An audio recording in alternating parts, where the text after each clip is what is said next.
The screen door hung loose on its hinges, creaking in the mountain wind. Inside cabin 28, the morning light pressed against drawn curtains, illuminating particles of dust that drifted through air gone still and terrible. A coffee cup sat half full on the kitchen counter, its contents long cold. In the living room, furniture had been overturned, cushions displaced. A small lamp shattered against the baseboards.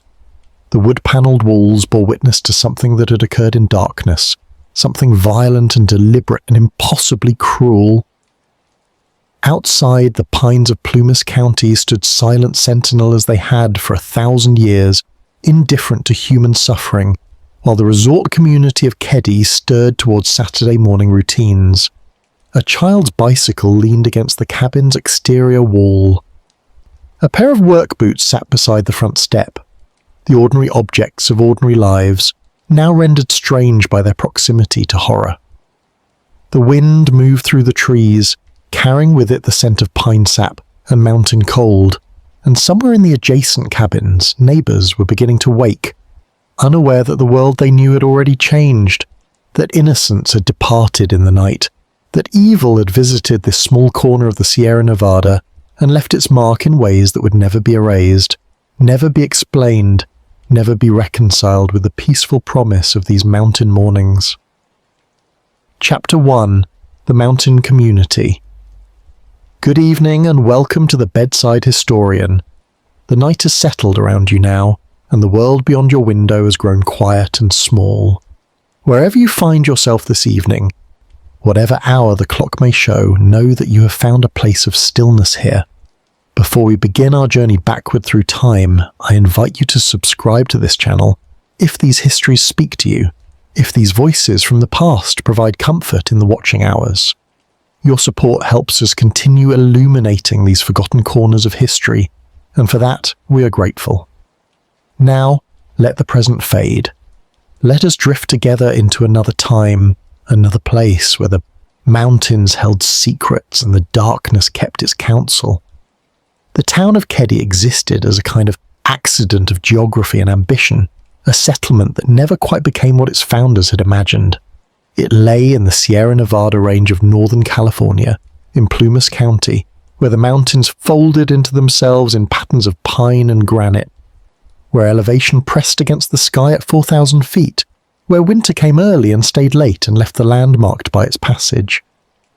The Western Pacific Railroad had carved its route through these mountains in the early years of the 20th century, and where the rails went, human enterprise followed, hopeful and determined and often disappointed.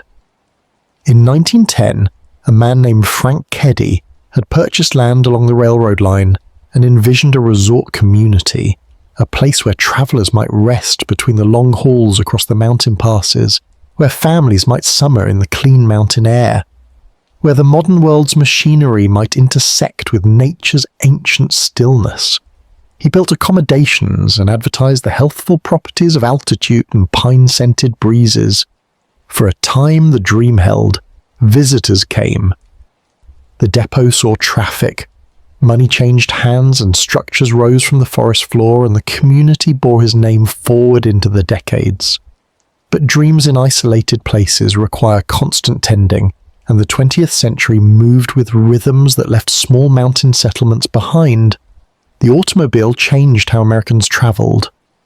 The railroad traffic that sustained Keddie began its long decline. The resort cabins that once housed vacationing families became year-round residences for those who could afford nothing better. By 1981, Keddie existed as a place where people lived not because they chose the mountain life, but because circumstances had left them few other choices. The community stretched along a narrow valley where Indian Creek ran clear and cold through stands of ponderosa pine and incense cedar. Perhaps 36 cabins stood scattered among the trees, most of them small structures built in an earlier era, 2 or 3 rooms with wood siding and minimal insulation, heated by propane or wood stoves, their plumbing temperamental, their wiring hazardous by modern standards. These were not vacation homes any longer. They were dwellings for working families, for single parents, for those who had fallen or been pushed from more prosperous circumstances and now made what lives they could in this high country where rent was cheap and questions were few. The winters tested everyone who stayed. Snow accumulated in depths that made the dirt roads impassable for days at a time. Temperatures fell below freezing and remained there for weeks. The propane bills climbed while the cabins offered minimal defense against the cold that pressed through gaps in the walls, around window frames, up through floors that sat only inches above frozen ground. Those who endured the winters developed a certain hardness, a capacity for discomfort that marked them as belonging to this place in ways that summer residents never could. Spring came late to the high country. Even in April, snow still lay in shaded areas where the sun could not reach. The creek ran high with snowmelt, his voice a constant presence in the valley, louder than any human conversation. The pines released their pollen in clouds of yellow dust that settled on every surface and made the air thick and difficult to breathe for those susceptible to such things. The earth softened and turned to mud that sucked at boots and made the unpaved roads treacherous. It was a season of transition, of waiting, of preparing for the brief mountain summer when the world would warm and dry and become briefly hospitable before the cycle began again. The population of Keddie in April of 1981 numbered perhaps 100 souls, though no census counted them with precision. They were people on margins, living in cabins owned by the Keddie Resort, which itself existed more as a collection of properties than as any functioning resort. The owners lived elsewhere and collected modest rents and made minimal repairs. Tenants stayed because the rent was low and because moving required resources they did not possess. It was a community of necessity rather than choice, bound together by proximity and shared circumstance rather than any common purpose or vision. Among these residents were families with children, single mothers working whatever jobs the region offered, men employed by the Forest Service or in logging operations that still functioned in the surrounding wilderness, retirees living on fixed incomes insufficient for anywhere more expensive. They were not criminals or outcasts, though some carried histories they preferred to leave unexamined. They were simply people trying to survive in a nation whose prosperity had not reached equally into all its corners, who made lives in a place the larger world had largely forgotten. The cabins themselves stood close together by the mountain standards, separated by perhaps 20 or 30 feet, arranged along the dirt roads that wound through the property. Cabin 28 sat in a row with others, its front door facing east toward the rising sun, its back toward the dense forest that climbed the mountainside. To its immediate left stood Cabin 27, close enough that voices carried between them, that the sounds of daily life penetrated the thin walls. On the other side, Cabin 26 sat dark and unoccupied, awaiting tenants who would never come. Life in Keddie followed patterns dictated by work schedules and the constraints of poverty. Children attended the small schools in Quincy, the county seat some 15 miles distant. Adults worked shifts or pieced together employment from multiple sources, drove long distances on dangerous mountain roads for wages that barely sustained them. There were no restaurants in Keddie, no stores beyond a small market, no entertainment except what people made for themselves. Television reception was poor. Telephones connected through the old lines that failed frequently. The world beyond the mountains existed at a remove that was as much psychological as physical. Yet within these constraints, people built what lives they could. Children played in the forest, exploring the creek banks, climbing tree, creating games that required no money and no supervision. Neighbors borrowed from each other, shared tools and food and rides to town. In the absence of formal institutions, informal networks developed. The kind of mutual aid that arises in communities where no one has much, but everyone understands that survival sometimes depends on the willingness to help and be helped. The spring of 1981 had brought changes to Keddie, as springs always did. Some families had departed over the winter, unable to endure another season of cold and isolation. Others had arrived, drawn by the low rents and the promise of a fresh start in a place where past failures might not follow. Among these newcomers was a family that had travelled from the other side of the continent, from Connecticut's comparatively gentle landscape to these harsh and unforgiving mountains. seeking something that remained undefined, perhaps indefinable, in the way that people in desperate circumstances often seek without knowing what they hope to find. The mountains cared nothing for human hopes or human suffering. The pines grew according to their own slow rhythms, indifferent to the small dramas unfolding in the cabins beneath their branches. The creek ran its course as it had for millennia, knowing nothing of the lives that briefly occupied its banks. The sky stretched vast and empty over the valley, holding neither judgment nor mercy, witnessing all that occurred below with the perfect neutrality of the infinite. In April of 1981, Keddie stood as it had stood for decades, a small collection of cabins among the pines, a place where people lived because they had to, where the rent was cheap and the questions were few, and the isolation provided a certain protection from a world that had not been kind to them. It was not a place marked by violence. Crime was rare and petty when it occurred. Doors remained unlocked. Children moved freely. The dangers people feared were natural ones. The hazards of weather and wilderness, bears in the garbage, ice on the roads, the eternal proximity of fire danger in the dry months. But human evil does not announce itself with signs or omens. It does not choose only places prepared for its arrival. It comes to mountain communities as easily as to cities, to isolated cabins as readily as to crowded streets. And on a Saturday night in April, as the spring darkness settled over the valley and the temperature dropped toward freezing and the residents of Keddie settled into their evening routines, evil made its approach along the dirt roads, past the silent pines, toward a cabin where a family slept, unaware that the night would bring horror beyond imagining, that the morning would reveal devastation beyond comprehension, that Keddie would become a name associated not with mountain beauty or railroad history, but with unsolved murder and unanswered questions and grief that would echo across decades. The mountains held their silence.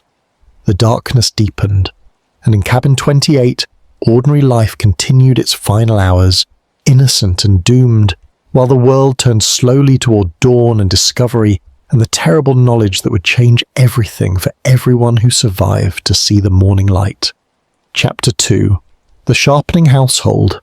Sue Sharp had turned 36 years old that winter, though the years had marked her in ways that made age difficult to gauge with precision.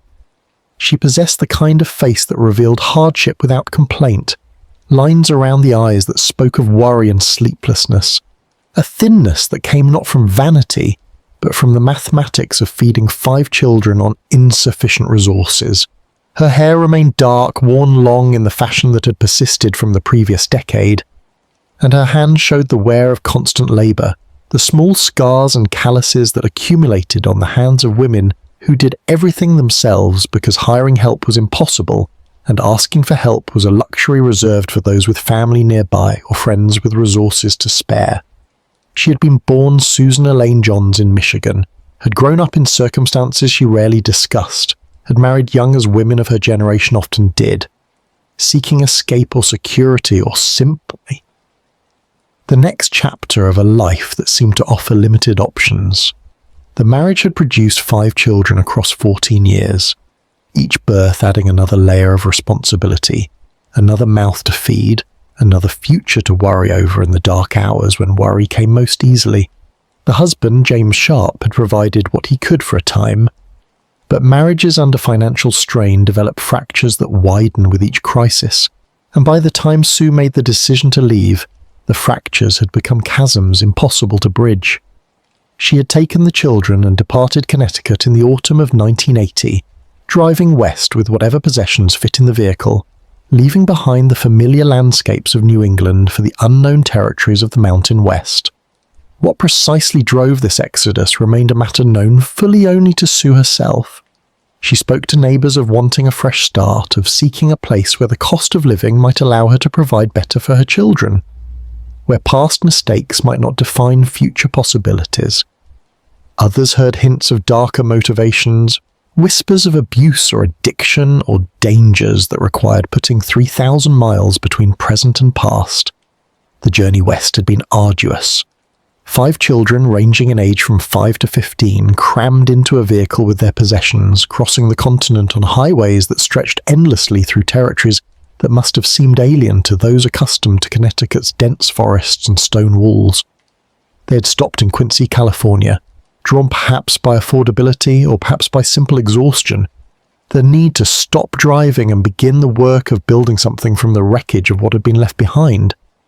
Quincy was a lumber town, a county seat serving a vast territory of mountains and forests, a place of 7,000 residents who lived lives connected to the timber industry, or to serving those who did.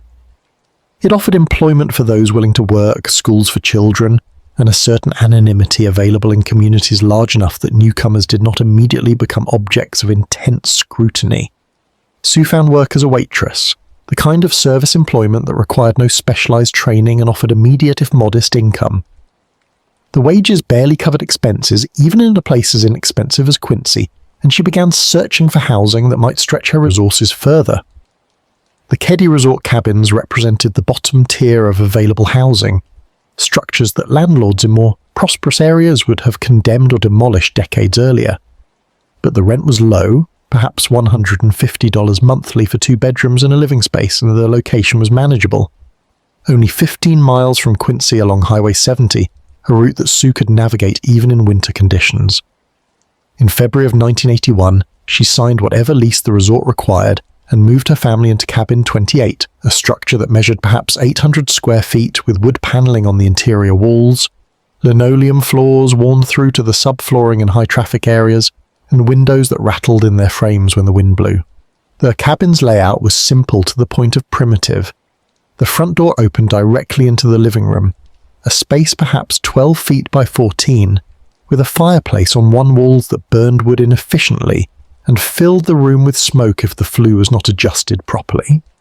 Beyond the living room lay a small kitchen with a propane stove, a refrigerator that hummed constantly and maintained temperatures unreliably, and cabinet space insufficient for a family of 6. 2 bedrooms occupied the back of the cabin, neither of them large enough for multiple beds, which necessitated creative sleeping arrangements that placed children on couches and floors and required constant negotiation of space and privacy. Sue's 5 children spanned a range of ages and temperaments. John, the eldest at 15, had reached that difficult age when boys become aware of their physical strength and chafe against maternal authority, particularly when no father is present to enforce discipline through threat or example. He attended Quincy High School, made friends among boys similarly situated on the society's margins, stayed out late when he could, tested boundaries the way adolescent males have tested boundaries since humans first organized themselves into family units. Sheila, 14, had inherited her mother's dark hair and slender build, had begun the transformation from child to young woman, that treacherous passage marked by physical changes and emotional volatility, and the dawning awareness that the world views females differently than males, that different rules and different dangers apply. Tina, 12, occupied that middle position in the family hierarchy where she was too young to enjoy the privileges of the older children, but too old to receive the attention lavished on the youngest. She attended Quincy Junior High School, navigated the social complexities of early adolescence, helped her mother with household tasks because that was what daughters did in families where the mother worked and resources were scarce. Ricky, 10, was the second son, the middle child in truth, old enough to roam freely, but young enough to still require supervision, small for his age perhaps, quieter than his older brother, already learning the lessons that poverty teaches about what to expect from life and what not to hope for. Greg, the youngest at 5, knew nothing of Connecticut or the life before Keddie. His entire conscious existence had occurred in transit or in this mountain cabin, his memories beginning in this place of cold and isolation and the constant struggle to have enough. He attended kindergarten in Quincy when weather and transportation allowed, played in the dirt outside the cabin, accepted his circumstances with the philosophical detachment available only to those too young to imagine alternatives. The family's daily rhythms followed patterns dictated by necessity. Sue worked evening shifts at the restaurant, which meant leaving the children alone from late afternoon until late night, trusting that John and Sheila were old enough to supervise the younger ones. that disasters could be avoided through careful instruction and the threat of consequences if rules were violated. The older children prepared meals from whatever groceries Sue managed to purchase, simple food that required minimal preparation, canned goods and pasta and cheap cuts of meat stretched across multiple days. Money governed every decision. There was no surplus, no savings, no margin for error or unexpected expense. When shoes wore out, they were not immediately replaced. When the propane ran low, the family huddled closer to the fireplace and wore extra layers. Entertainment consisted of the television when it received signal, or books borrowed from the library, or the free amusements available to children with imagination and access to wilderness. Birthday celebrations were modest affairs. Christmas had passed that first year in Keddie with whatever gifts Sue could afford after rent and utilities and food consumed the majority of her wages. Yet within these constraints, Sue attempted to maintain something resembling normal family life. She enforced rules about school attendance and homework completion and bedtimes, though her absence during evening hours made enforcement difficult. She attended parent-teacher conferences when work schedules allowed. She tried to know her children's friends, to monitor their activities, to protect them from the dangers she perceived in a world that had not been gentle with her, and would likely not be gentle with them. The neighbours in adjacent cabins observed the Sharp family with the mixture of sympathy and judgment that people in marginal circumstances often direct toward others in similar situations. Some saw Sue as a woman trying her best under difficult circumstances, a single mother doing the work of two parents with half the resources. Others saw chaos and poor judgment, children left unsupervised too often, noise and disorder spilling from cabin 28 at hours when decent people sought quiet. The truth likely resided somewhere between these perceptions in that grey territory where most human reality exists. Neither wholly admirable nor wholly condemnable, but simply the messy business of survival under conditions that stripped away the luxury of ideal choices. In the spring of 1981, the Sharp family had been in Keddie for approximately 2 months. They had survived their first mountain winter, though just barely, learning the harsh lessons about cold and isolation that this place taught to all newcomers. The children had adjusted to their schools, made whatever friendships their circumstances permitted, accepted this cabin among the pines as home, because they had learned through experience that permanence was illusion, and stability was something other people enjoyed. Sue continued working her shifts, continued the exhausting cycle of labour and worry, and the attempt to stretch insufficient resources across impossible needs. Saturday, April 11th, 1981, had begun as Saturdays generally began for the Sharp family. Sue worked the morning shift at the restaurant, returning to the cabin in mid-afternoon. The children had occupied themselves according to their various interests and age-appropriate activities. John had spent time with friends, roaming the forest or the dirt roads of Keddie, as teenage boys have always roamed. Sheila and Tina had helped with household chores, washing dishes and tidying the small living space that became cluttered quickly, with 6 people sharing 800 square feet. Ricky and Greg had played outside, enjoying the spring weather that made outdoor activity possible again after the long winter confinement. Evening had come early, as it always did in the mountains, where the sun disappeared behind the ridgeline while full daylight still illuminated the valley floor. Sue prepared a simple dinner. The family ate together in the cramped kitchen or living room, the conversation ordinary and forgettable, the kind of family interaction that becomes precious only in retrospect when it is the last of its kind. After dinner, the children had dispersed to their various activities.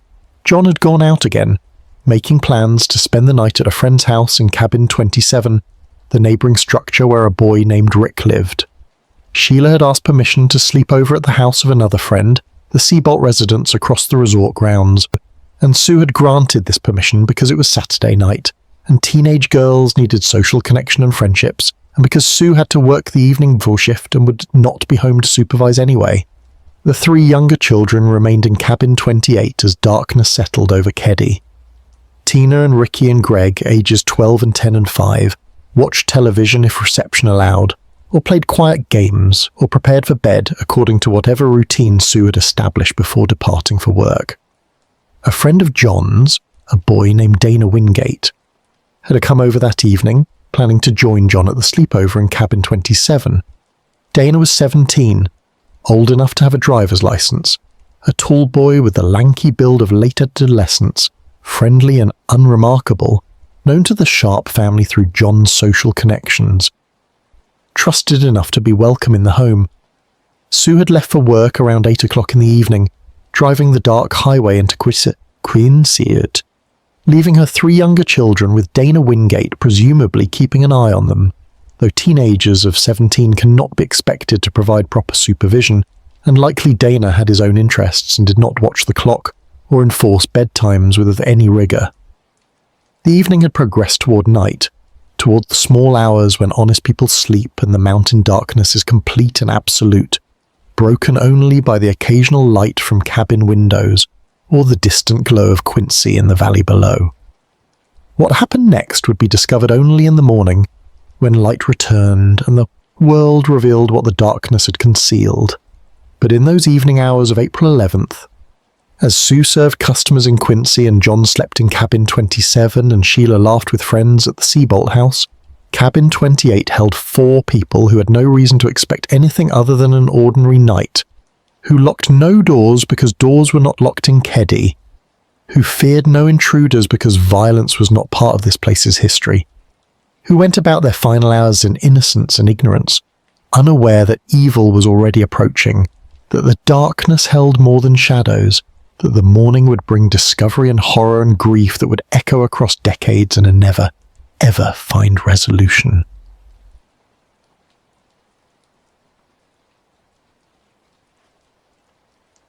Chapter 3. The night of April 11th. The sun disappeared behind the western ridge at approximately 7:45 in the evening, on April 11th, 1981. The time determined not by any witness testimony, but by the predictable mechanics of planetary rotation and the simple fact that mountains create shadows, and shadows advance according to immutable laws. The temperature began its nightly descent immediately, falling from the mid-50s toward freezing, the mountain air unable to retain warmth once the sun withdrew its direct influence. Frost would form before morning, coating the pine needles and the exposed surfaces of vehicles and the metal railings on cabin steps with crystalline moisture that would melt only after the sun climbed high enough to counteract the cold. Saturday evenings in Keddie, during April of 1981, offered little in the way of organised activity or entertainment. There were no restaurants in the immediate community, no bar, no gathering places beyond the cabins themselves. Those who sought diversions drove to Quincy, 15 miles distant, where establishments catering to the working population remained open on weekends. Others stayed in their cabins, watched television if reception cooperated, listened to radio broadcasts from stations in Reno or Sacramento, read by lamplight, or simply endured the evening hours until sleep became possible and the night could be surrendered to unconsciousness. In cabin 27, immediately adjacent to cabin 28, a family named the Smarts occupied the small living space with the same struggles and adaptations that characterized most Keddie residents. Marilyn Smart, divorced and supporting 2 sons on limited income, worked various shifts and managed her household with the same combination of improvisation and determination that Sue Sharp employed. Her son Rick, 12 years old, had invited John Sharp to spend the night, a common enough arrangement among boys that age who sought escape from their own crowded living situations and found companionship in friends similarly circumstanced. The boys had settled into cabin 27 for the evening, likely watching television or engaged in the aimless conversations that adolescent males conduct, talking about nothing and everything, building the bonds that substitute for family connections when family situations are complicated or unsatisfying. John's friend Dana Wingate had arrived at cabin 28 earlier in the evening, his presence documented by later testimony, though the precise time of his arrival remained unclear in the way that times often remain unclear when no one has reason to note them particularly. Dana was 17, a boy on the cusp of manhood, tall and thin with dark hair, known casually to the Sharp family through John's social network. He had driven to Keddie in his own vehicle, planning apparently to spend time with John before the two of them joined the sleepover at Rick Smart's cabin. What precisely transpired during the hours Dana spent at Cabin 28 was never fully documented, but at some point John departed for Cabin 27, leaving Dana with the three younger Sharp children in a cabin where no adult supervision existed and where the responsibilities of care fell to a 17-year-old boy who probably did not conceive of himself as responsible for anyone's safety or well-being. Sheila Sharp had received permission to sleep at the Seabolt residence, a house located perhaps 200 yards from Cabin 28 across the dirt roads that wound through the resort property. These Seabolts represented relative prosperity in Keddie's economy, owning their home rather than renting, maintaining stability and conventional family structure. Sheila and the Seabolt daughter had developed a friendship through school connections, and the sleepover represented the kind of normal adolescent social activity that Sue Sharp tried to facilitate despite her work schedule and the constraints of poverty. Sheila had departed Cabin 28 before her mother left for work, walking the short distance to the Seabolt house with whatever overnight bag she had packed, looking forward to an evening of teenage girl conversation and the temporary escape from her own crowded cabin and complicated family dynamics. The other residents of Keddie pursued their Saturday evening routines in whatever manner their circumstances and inclinations dictate. Some cabins showed lights burning behind curtained windows. Others sat dark and apparently unoccupied, their residents absent or sleeping or sitting in darkness to save on electricity costs. Vehicles occasionally passed along the dirt roads, headlights illuminating the pine trunks and the modest structures, engines audible in the mountain quiet that amplified sound in unpredictable ways.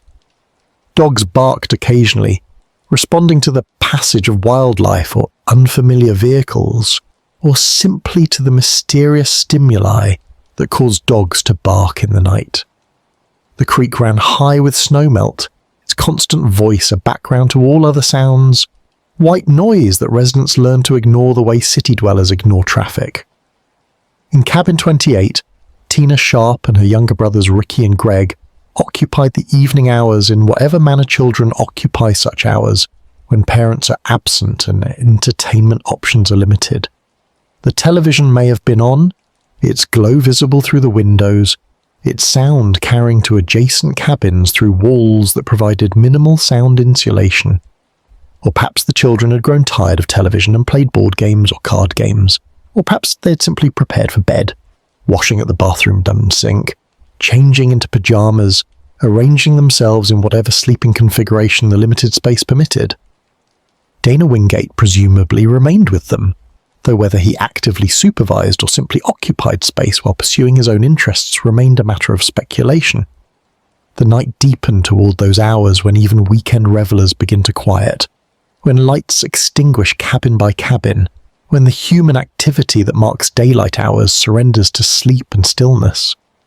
In Quincy, Sue Sharp finished her shift at the restaurant, collected whatever tips supplemented her hourly wages, perhaps shared brief conversation with co-workers before climbing into her vehicle for the return drive to Keddie. The highway wound through mountain darkness, its curves marked by reflectors that caught headlight beams, its shoulders dropping away into invisible depths where a moment's inattention could send a vehicle tumbling down slopes that would not be gentle. Who had made this drive countless times by April of 1981, knew its hazards and its rhythms, likely thought of nothing more than exhaustion and the need for sleep and the morning that would come too soon, and demand that the cycle begin again. The distance from Quincy to Keddie could be covered in perhaps 20 minutes under good conditions, longer if weather or road conditions required caution. Sue drove through darkness broken only by her headlights and the occasional lights of scattered dwellings, through a landscape that appeared threatening or beautiful depending on one's perspective and state of mind. The pines stood black against a sky where stars shone with some brilliance possible only at elevation and distance from urban light pollution. The temperature continued dropping, the cold pressing against the vehicle's windows, the heater struggling to maintain interior warmth against the mountain night's chill. She arrived back at Keddie sometime after midnight, the hour estimated later from testimony and the ordinary duration of her work shift and the known travel time. The resort lay mostly dark, Most residents asleep, most cabin windows showing no light. Sue, parked near cabin 28, walked the short distance from vehicle to front door, perhaps noticed lights still burning inside, perhaps felt a flicker of irritation that the children had not gone to bed at reasonable hours. She opened the front door, the unlocked front door because locks were not used in Keddie in April of 1981, and stepped into the living room of cabin 28. What she encountered there transformed her from a tired working mother into a witness to atrocity, from someone living an ordinary difficult life into someone whose existence would be forever defined by these moments of discovery. The living room was not as she had left it. Furniture had been disturbed, displaced, overturned in ways that spoke of struggle and violence. And on the floor, in positions that made no sense, that could not be reconciled with sleep or accident or any benign explanation, lay 3 bodies. Sue Sharp's daughter Tina was not among them. 12-year-old Tina, who should have been in the cabin, who had been left in the cabin with her brothers and Dana Wingate, was absent. Her absence was as terrible as the presence of the dead, perhaps more terrible because the dead were beyond suffering, while the missing existed in a state of uncertainty that the mind cannot rest within, that drives imagination into dark territories where hope and horror war with each other until resolution comes or madness intervenes. Sue did not scream, or if she screamed, no one later reported hearing it. She ran from the cabin into the night, crossed the short distance to cabin 27 where her son John slept, where the Smart family might be woken to help, to call authorities, to provide the human presence that accompanies trauma, the witnesses required to confirm that what seems impossible is nevertheless real. She pounded on the door of cabin 27, her urgency communicating itself through the wood and the darkness, bringing the household to wakefulness, and setting in motion the machinery of an emergency response that would soon descend on Keddie, with all its protocols and procedures and the grim expertise developed over decades of human violence. But the violence itself had already occurred, had occurred sometime in the hours between Sue's departure for work and her return after midnight, had occurred while John slept 20 feet away in the next cabin, while Sheila laughed at the Seabolt house, while Quincy went about its Saturday night business, and the mountains held their ancient silence, and the darkness over Keddie was complete and concealing. The night had kept its secrets as nights always keep secrets, had witnessed everything and revealed nothing, had allowed evil to unfold without intervention or mercy, or the hope of divine justice. The stars continued their slow wheel across the sky, indifferent to human suffering. The creek ran on towards the distant valley, knowing nothing of the blood that had been spilled in proximity to its banks. And in cabin 28, as Sue Sharp's panicked summons brought neighbours into the night and sirens began their wail from Quincy, and the ordinary world collapsed into chaos and grief, 3 bodies lay cooling in the mountain cold while somewhere in the vast darkness, 12-year-old girl existed in whatever state victims exist when evil has taken them, when hope has fled, when the night offers neither protection nor promise of morning. Chapter 4. The Hours of Silence. The Plumas County Sheriff's Office received the emergency call at approximately 7:45 in the morning on Sunday, April 12th, though the confusion and trauma of the reporting party made precise documentation of the time difficult to establish with certainty.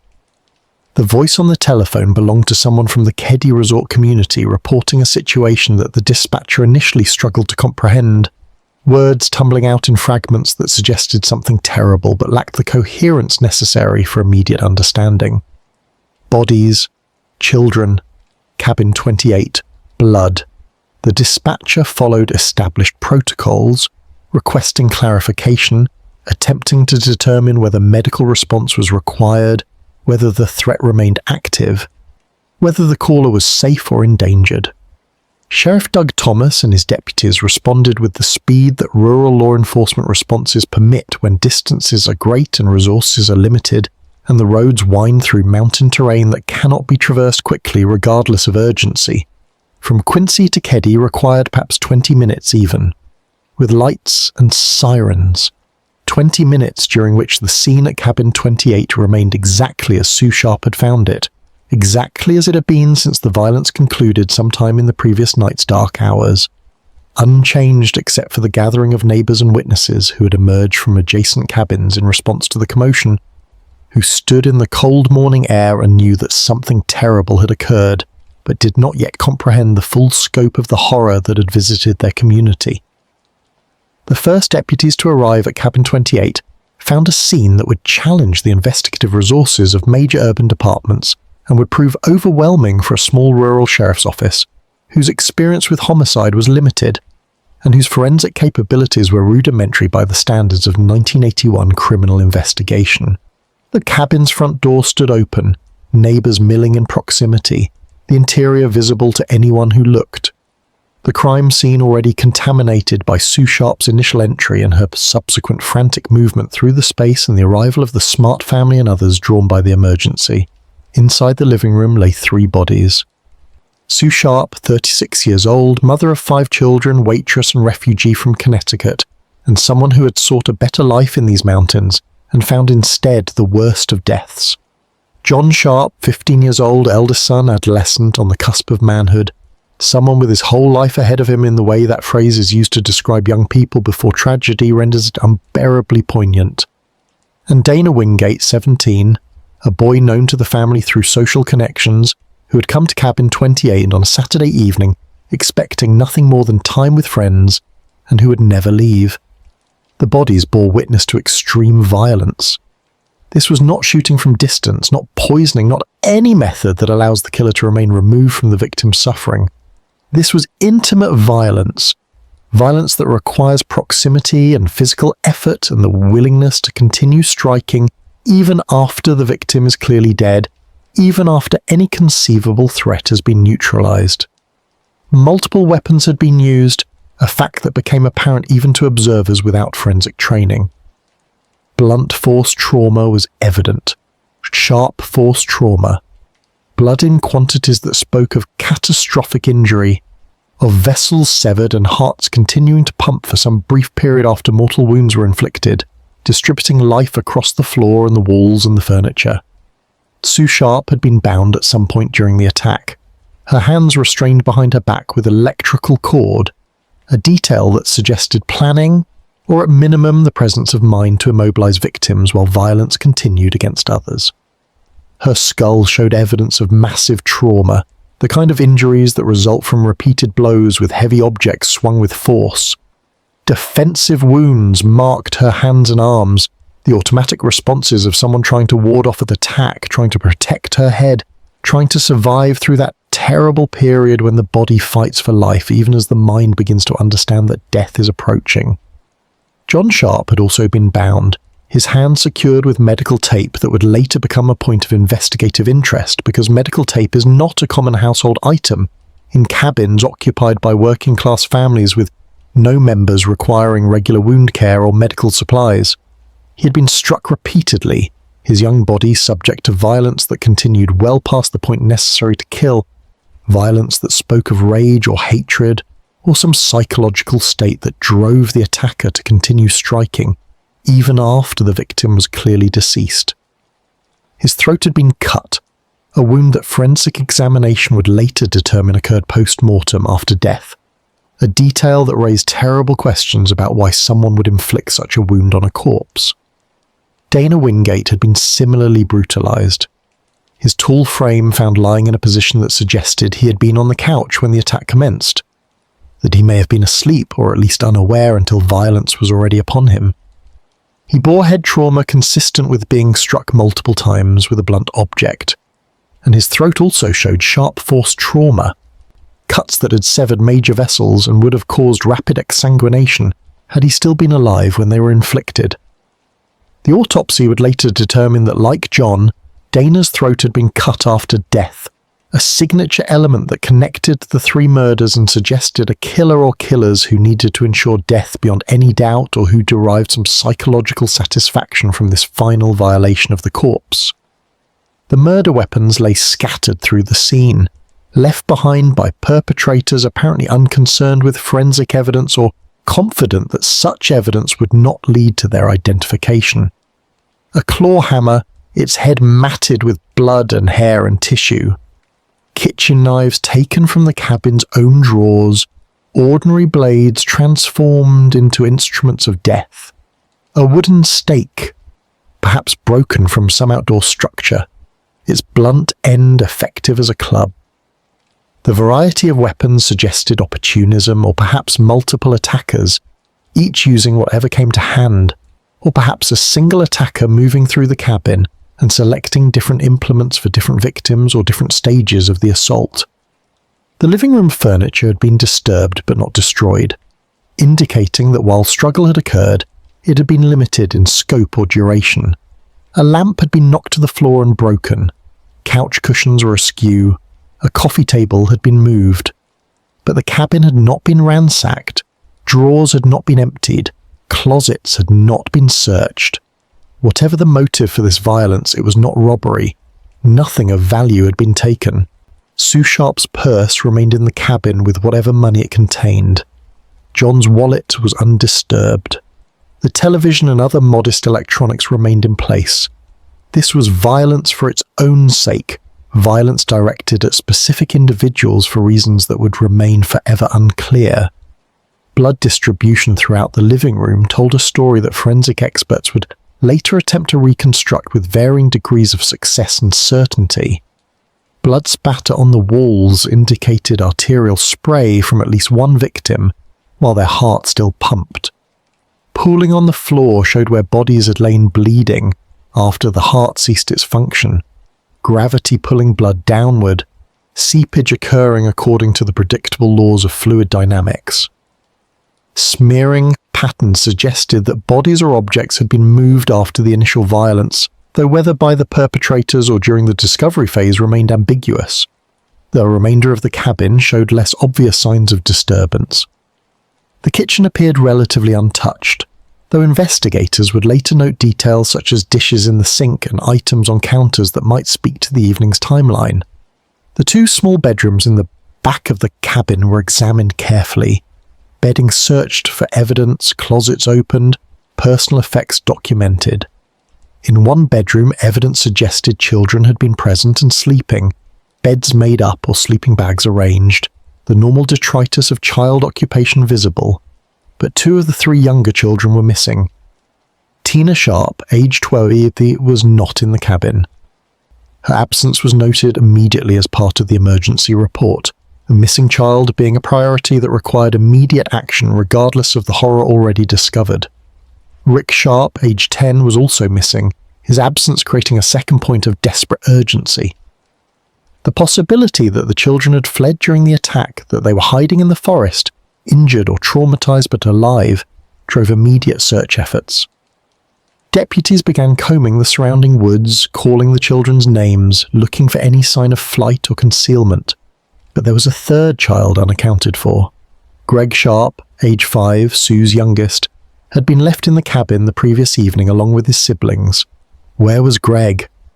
The answer came from an unexpected quarter. Investigators searching the cabin found Greg alive, physically unharmed, asleep in one of the bedrooms, apparently undisturbed by the violence that had occurred perhaps 20 feet away.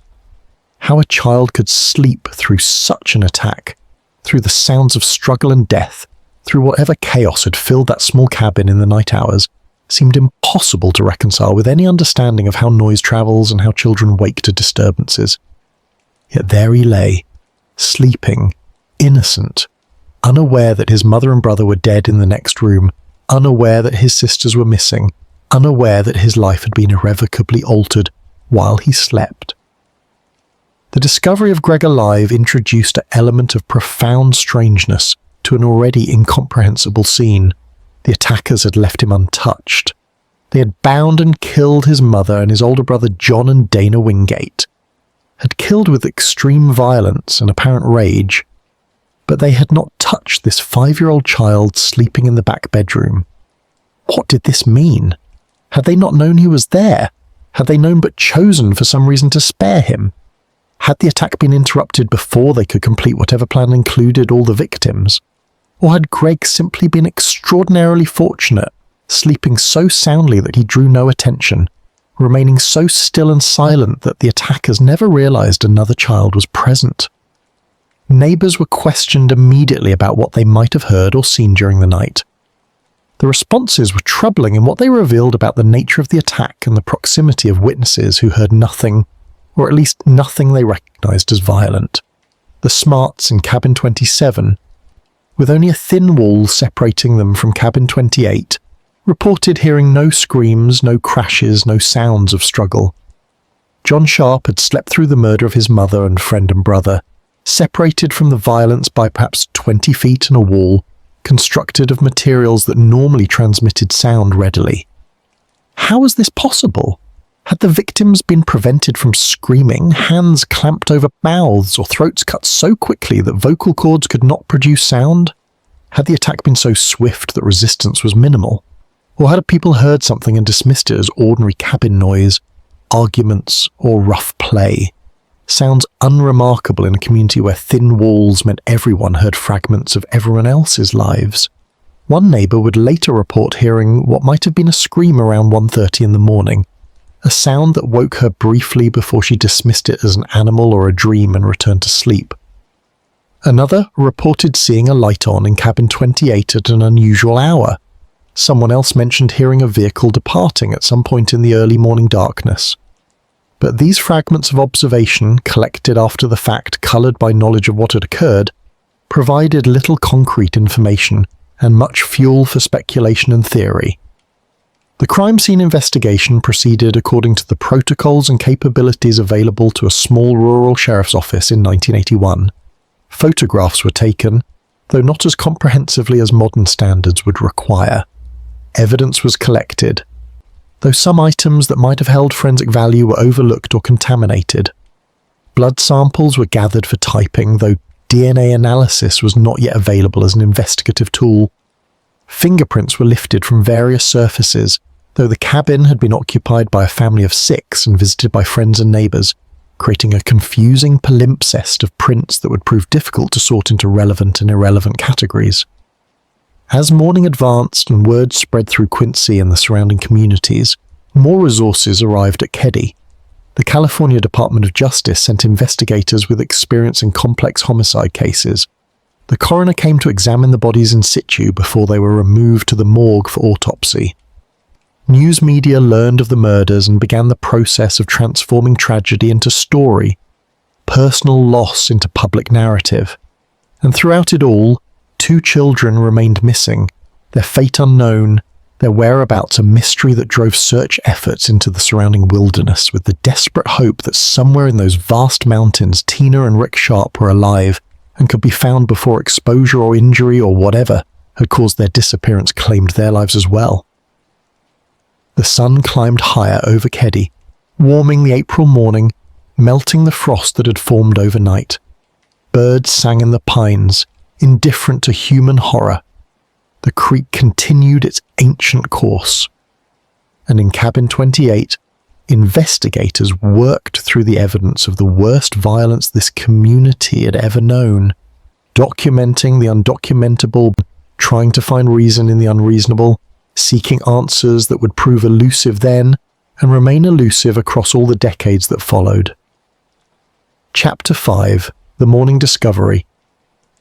The search for Tina and Rick Sharp began within minutes of the discovery of the bodies in cabin 28, driven by the desperate hope that children might have fled into the forest during the attack, that they might be hiding somewhere in the vast wilderness that surrounded Keddie, traumatized and terrified but alive. Sheriff's deputies fanned out into the pine forest that climbed the mountainside behind the resort cabins, calling the children's names, looking for any sign of disturbance in the undergrowth, any indication that small bodies had pushed through the dense vegetation in panicked flight.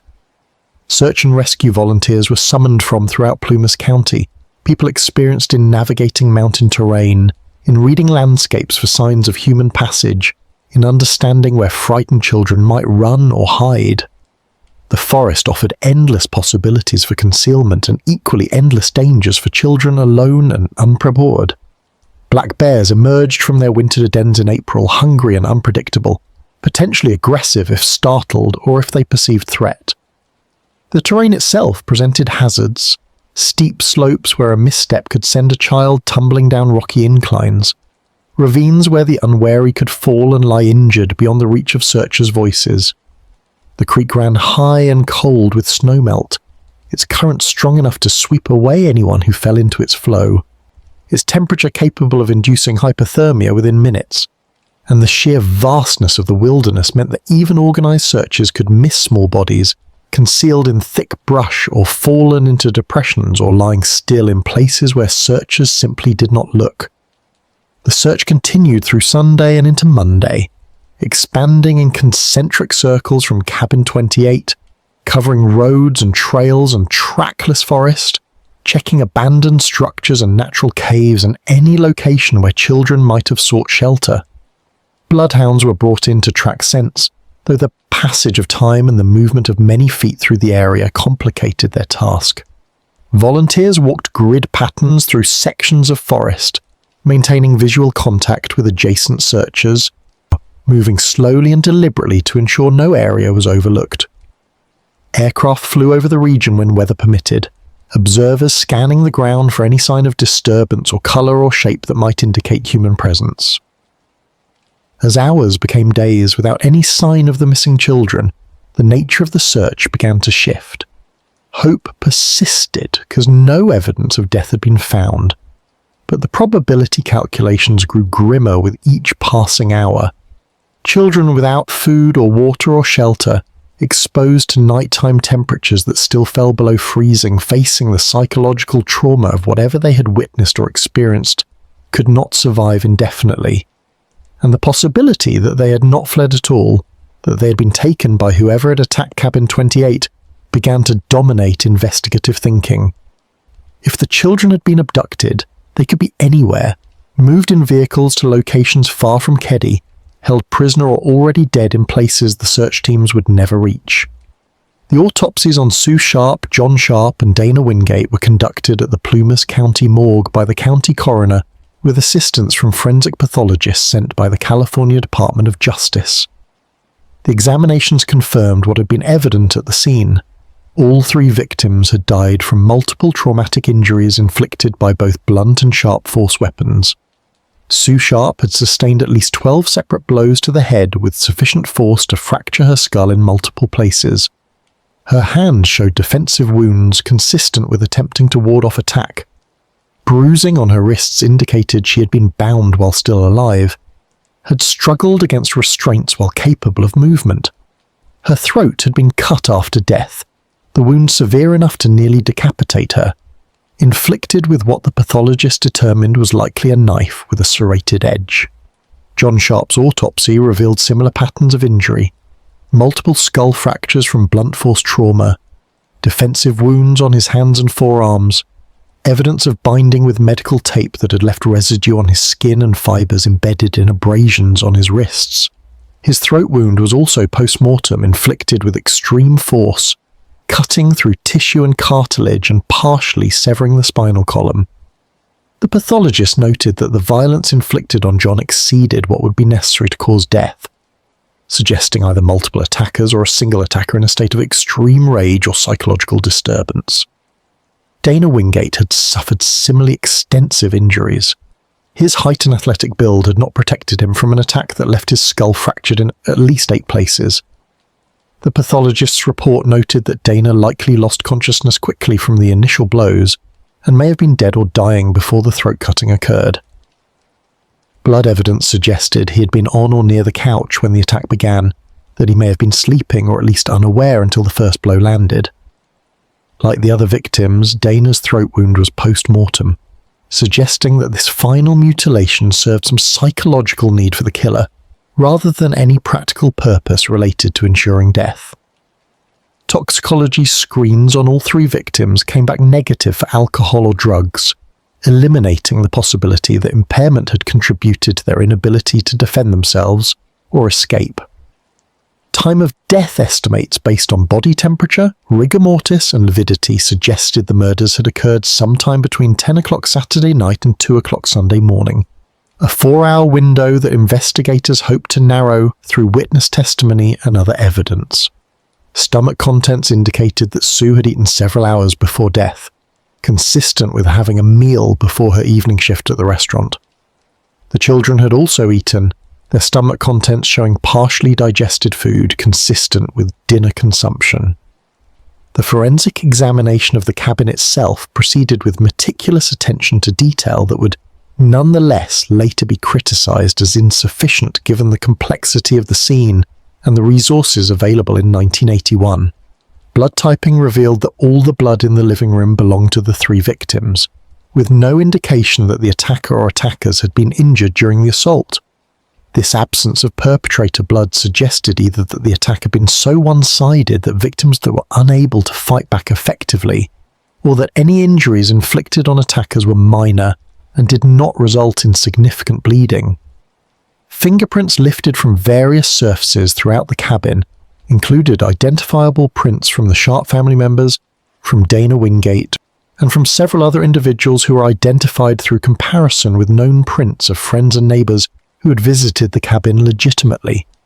Several partial prints could not be identified or were too smudged to be useful for comparison.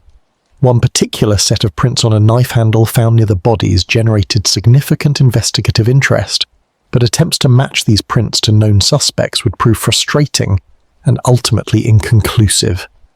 The murder weapons themselves told a story of improvisation and availability. The claw hammer appeared to be from the cabin's own tool collection, a standard hardware store item with no distinguishing features that might aid in tracing its origin. The kitchen knives had come from the cabin's drawers, ordinary blades that any household might possess. The wooden stake that had been used as a club was determined to be a broken piece of what might have been a fence post or garden stake, weathered and aged, possibly picked up from somewhere around the resort property. None of these weapons bore any serial numbers or identifying marks. None required specialized knowledge to use. Any adult with sufficient strength and murderous intent could have employed them effectively. The medical tape used to bind John Sharp became a focus of investigative attention because it was not a common household item in the Sharp family's modest circumstances. Medical tape of the type found on John's wrists was typically used in healthcare settings for securing bandages or medical devices. Investigators canvassed local pharmacies and medical supply stores, attempting to determine whether any recent purchases of such tape had been made by individuals who might be considered suspects. They also explored whether anyone in the Keddie area worked in healthcare and might have access to such supplies. These inquiries produced several potential leads but no definitive connections. The electrical cord used to bind Sue Sharp was traced to the cabin itself, cut from an extension cord that had been stored in a closet. This suggested that the binding had been opportunistic, the attacker using materials found on site rather than bringing restraints to the scene. It also suggested a degree of familiarity with the cabin's contents and layout, though not necessarily intimate familiarity given that extension cords are common household items stored in predictable locations. Physical evidence collected from the cabin included hair and fiber samples that forensic analysts hoped might eventually lead to suspect identification. Hair found on Sue Sharp's body and on one of the weapons appeared to be from someone other than the victims, though microscopic analysis available in 81 could determine only general characteristics such as colour and texture, not individual identity. Fibre evidence suggested that at least one attacker may have worn dark-coloured clothing, though the ubiquity of dark clothing in the general population rendered this observation of limited investigative value. The absence of forced entry at the cabin became a significant investigative consideration. The front door had been unlocked when Sue Sharp arrived home, consistent with the common practice in Keddie of leaving doors unsecured. No windows had been broken, no locks had been jimmied or damaged. This suggested that the attacker or attackers had simply walked through the unlocked front door, or had been admitted by someone inside the cabin, or had been present in the cabin already when the attack commenced. The implications of these possibilities shaped investigative theories and directed attention toward individuals who might have had legitimate access to the cabin, or who might have been trusted enough to be admitted by the victims. Witness interviews conducted in the days following the murders produced frustratingly little concrete information. Most Keddie residents had been asleep during the probable time window for the attack. Those who were awake reported nothing unusual, no screams, no sounds of struggle, no vehicles departing at suspicious hours.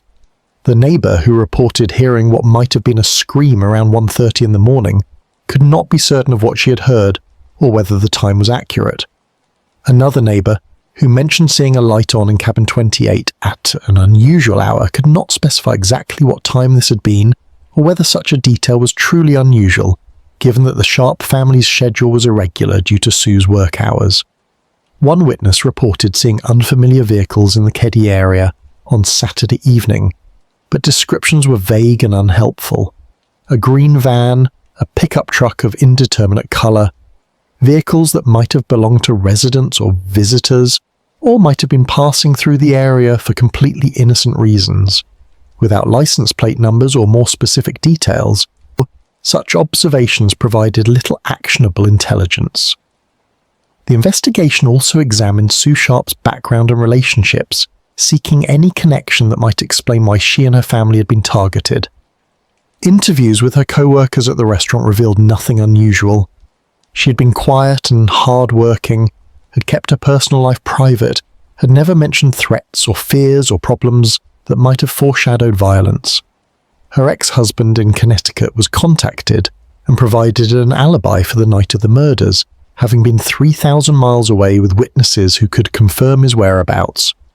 Former neighbours and acquaintances were interviewed without producing any leads that suggested motive or suspects. John Sharp's friends and school associates were similarly questioned. He had been a typical 15-year-old boy, sometimes in minor trouble for adolescent mischief, but nothing that would mark him as a target for extreme violence.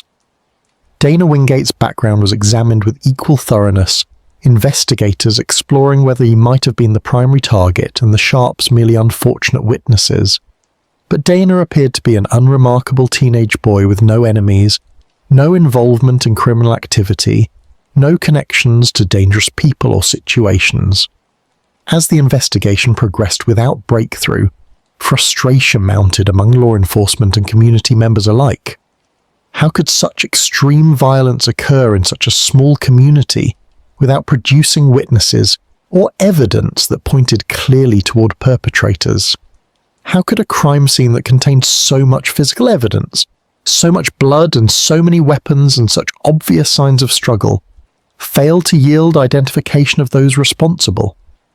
The answers to these questions remained elusive, hidden behind the imperfect nature of 1981 forensic technology, and the simple fact that some crimes, no matter how thoroughly investigated, resist solution. And through all of this investigative activity, 2 children remained missing. Tina Sharp and Rick Sharp had vanished from cabin 28 sometime during the night of April 11th. Whether they had fled or been taken, whether they were alive or dead, whether they would ever be found, remained the most urgent questions facing investigators and the most agonizing uncertainty facing a community that had already witnessed more horror than it could comprehend.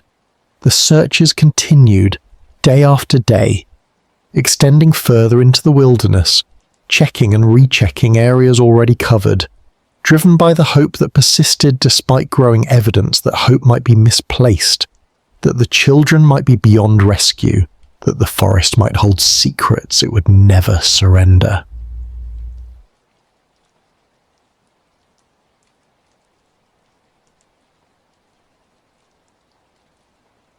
Chapter 6. The Living and the Missing.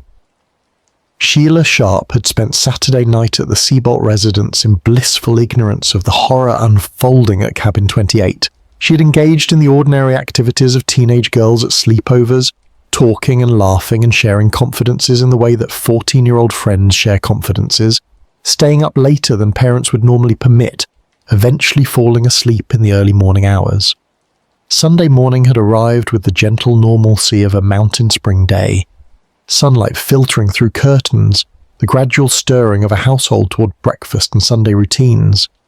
Sheila had woken expecting to return home to her own family, to see her mother and siblings, to resume her regular life. The message that came to the Seabolt residence that morning shattered normalcy beyond repair.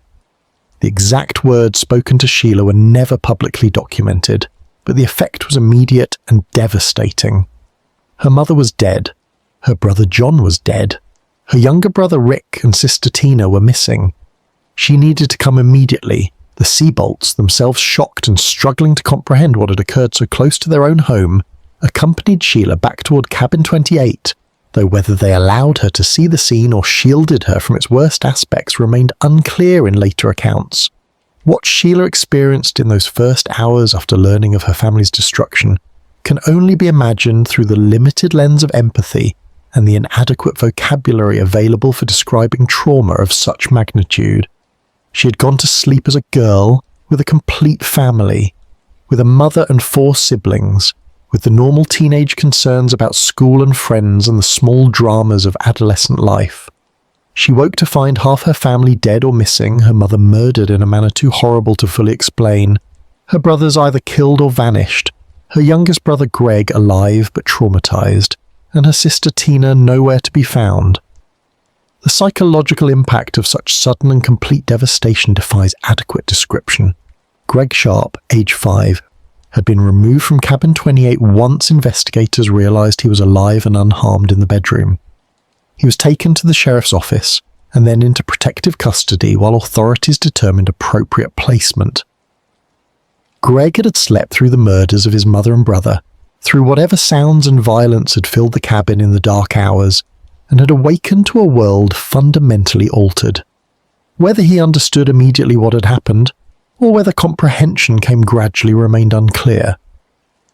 5-year-old children process trauma differently than adults. Their understanding filtered through developmental limitations and psychological defense mechanisms that protect young minds from unbearable knowledge. Attempts to interview Greg about what he might have seen or heard proved largely unproductive. He was 5 years old, traumatized, and had been asleep during the critical hours.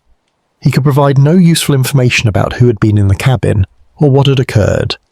Child psychologists consulted by investigators advised that aggressive questioning might cause further psychological damage without yielding reliable information, that young children are highly suggestible, and that memories can be distorted or created through improper interview techniques. Greg was placed with relatives or foster care, shielded from media attention, and allowed to process his trauma away from the public eye that was beginning to focus intensely on the Keddie murders. The search for Tina and Rick Sharp continued with diminishing hope as Sunday stretched into Monday and Monday into Tuesday. The wilderness around Keddie was vast and unforgiving, comprising thousands of acres of dense forest, steep terrain, and countless locations where small bodies might lie concealed. Search teams covered hundreds of acres, checking every ravine and hollow and thicket, calling the children's names until their voices grew hoarse, looking for any sign of disturbance or evidence that the missing children had passed through. On Tuesday afternoon, April 14th, 3 days after the murders, a significant discovery was made approximately 2 miles from Cabin 28. Searchers found a small area in the forest where the ground showed signs of disturbance, where pine needles and forest litter had been recently moved, where something had been dragged or carried through the underbrush. The location was remote, accessible only by difficult hiking through dense vegetation, far from any trail or road. Yes, investigators converged on the site, hoping and fearing in equal measure what might be revealed. The disturbed ground yielded Rick Sharp's tennis shoes, small shoes sized for a 10-year-old boy, found separated from each other as though removed or lost during struggle or transport. The discovery transformed the nature of the search from rescue operation to recovery mission, from hoping the children had fled and were surviving in the wilderness to the grim certainty that something terrible had befallen them, that they had been taken from Cabin 28 and brought to this remote location for purposes that could not be benign. Further searching of the immediate area revealed additional evidence. A blanket from Cabin 28, stained with blood, partially concealed beneath fallen branches, pieces of clothing that belonged to the children. The evidence suggested that the children had been brought to this location, possibly alive at the time of transport, and that violence had occurred here in this forest clearing, far from any witness or any possibility of intervention. But despite the presence of these items and the obvious signs that something terrible had happened all in this place, the children's bodies were not found. The discovery site became a secondary crime scene, investigated with the same careful documentation that had been applied to Cabin 28. Photographs were taken of every detail. The ground was searched for footprints or tire tracks or any evidence that might identify who had been present. Blood samples were collected from the blanket and tested, confirming that the blood belonged to the Sharp children. The shoes and clothing were examined for trace evidence, for hair or fibers or anything that might connect to a perpetrator. But the forest had few secrets to yield beyond the obvious fact that the children had been brought here and had not left. The question of why the children's bodies were not at this location generated various theories. Perhaps they had been moved again to another location deeper in the wilderness. Perhaps the disturbance and the presence of their belongings was intentional misdirection, evidence planted to lead investigators away from the actual disposal site. Perhaps animals had disturbed the scene after the fact, scattering or consuming remains that had been present. Or perhaps the children had been taken from this location alive, transported elsewhere for reasons that fell into categories of human depravity that investigators preferred not to articulate but could not entirely dismiss. The search expanded from this new discovery site, covering ever wider circles looking for any additional evidence or any sign of the children. Dogs were brought back to track scents from the clothing and shoes, following trails that led in various directions through the forest before dissipating or becoming confused among the many overlapping scents of the search teams themselves. Aircraft continued flying search patterns, photographers documenting the terrain, observers scanning for any anomaly that might indicate burial or concealment. Days became weeks. The intensive search gradually scaled back as resources were redirected, and as the probability of finding the children alive approached zero. The official position maintained hope, public statements carefully worded to avoid declaring the children dead without bodies, but investigators privately acknowledged that Tina and Rick Sharp had almost certainly been killed, that their bodies were somewhere in the vast wilderness or had been transported far from the area, that recovery might never occur or might happen only through accident or the passage of enough time that natural processes rendered remains unidentifiable. The impact on the surviving Sharp children was catastrophic and permanent. Sheila, at 14, found herself effectively orphaned, her mother dead and her father distant and unable or unwilling to take custody. She was placed with relatives or foster care, expected to continue attending school, to process her grief and trauma while also navigating the normal challenges of adolescence. The psychological burden she carried was immense. Survivor guilt, the randomness of having been spared simply because she happened to sleep at a friend's house that particular night, the knowledge that her family had been destroyed while she laughed and talked with friends in blissful ignorance.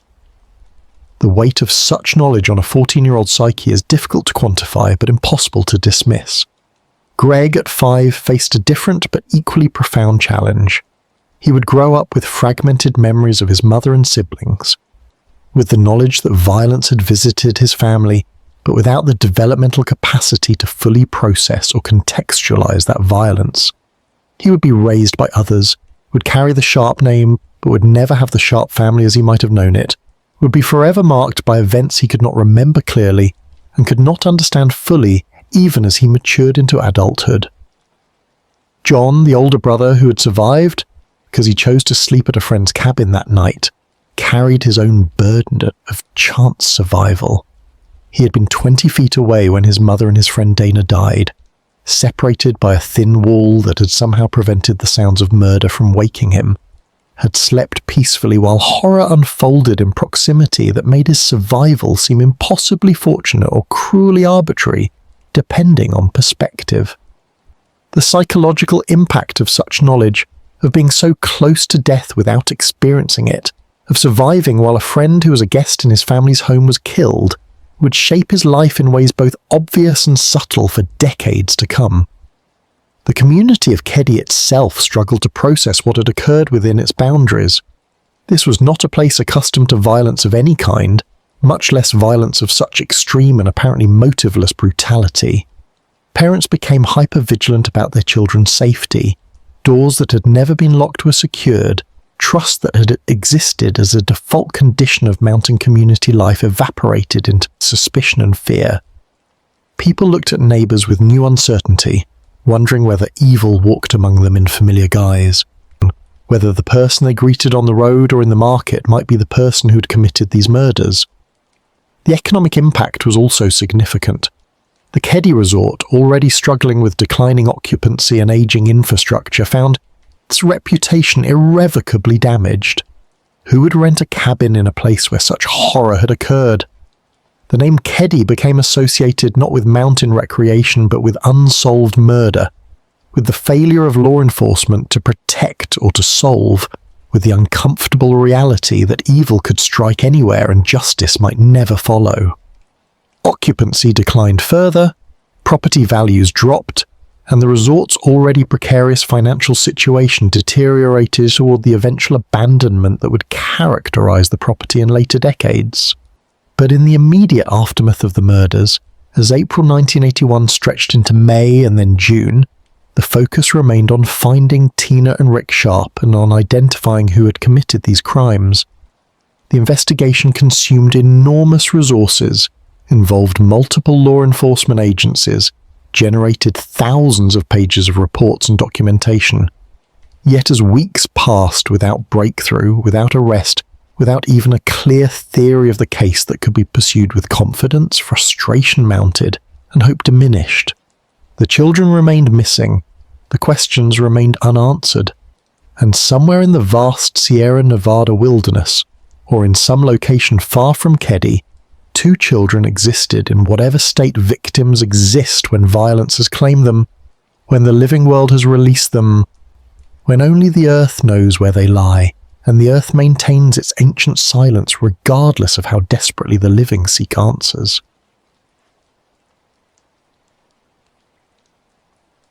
Chapter 7. The investigation begins. The Plumas County Sheriff's Office in April of 1981 employed approximately 30 personnel total, including deputies, dispatchers, administrative staff and support workers. The department served a county of 2,000 square miles with a population of approximately 17,000, spread across mountain communities and remote rural areas, where law enforcement response times were measured in dozens of minutes rather than the few minutes typical of urban departments. Serious crime was relatively rare in Plumas County. Deputies dealt primarily with traffic accidents, domestic disturbances, petty theft, and the occasional assault arising from alcohol-fueled disputes. Homicide was unusual enough that when it occurred, the department's limited investigative resources were quickly overwhelmed. Sheriff Doug Thomas recognized immediately that the Keddie murders exceeded his department's capabilities. The scene at Cabin 28 presented complexities that required forensic expertise beyond what his rural department possessed. The involvement of multiple victims, the extreme violence, the missing children, the absence of obvious motive or suspect, the physical evidence that needed proper collection and analysis, all pointed toward the need for outside assistance. Within hours of the discovery, Thomas had requested help from the California Department of Justice, the state agency that provided investigative support to smaller law enforcement agencies confronting crimes beyond their resources or experience. The Department of Justice sent investigators with experience in homicide cases, individuals who had worked murder scenes in urban environments where violence was more common and forensic protocols were well established. These investigators brought with them the tools and knowledge that Plumas County lacked: specialized equipment for evidence collection, connections to crime laboratories capable of sophisticated analysis, and most importantly, experience in managing complex investigations that might involve multiple suspects and require coordination across jurisdictions. The initial investigative theory, developed in those first chaotic days, centered on the possibility of a drug-related crime. The early 80s saw significant drug trafficking through rural California, marijuana cultivation in remote forests, methamphetamine production in isolated locations where law enforcement presence was minimal. Investigators theorized that perhaps Sue Sharp or one of the victims had witnessed drug activity or had become involved in drug transactions, and the murders represented either retaliation or the elimination of witnesses. This theory drove early investigative efforts, leading to inquiries about drug use or dealing among the victims and their associates, surveillance of known drug dealers in the region, and attempts to connect the murders to ongoing drug investigations. But the drug theory presented problems that became more apparent as the investigation proceeded. There was no evidence that Sue Sharp or any of her children had been involved with drugs in any capacity. Interviews with friends, co-workers, school associates all painted a picture of a struggling working-class family with no connection to criminal activity of any kind. The autopsy toxicology screens had come back clean, showing no drugs in any victim's system. The cabin had not been ransacked in the manner typical of drug-related home invasions where perpetrators search for money or product. And the extreme personal violence inflicted on the victims seemed inconsistent with professional criminal activity, which typically favors quick, efficient killing that minimizes risk and exposure. As the drug theory weakened, investigators turned attention to other possibilities. Perhaps this was a personal violence arising from relationship disputes or romantic entanglements. Sue Sharp had been divorced, had moved across the country to escape something in Connecticut, might have had an ex-husband or ex-boyfriend who harbored murderous rage. This line of inquiry led to extensive investigation of Sue's romantic history, interviews with anyone she had dated or been involved with, background checks on her ex-husband, and any other men who might have had reason for jealousy or revenge.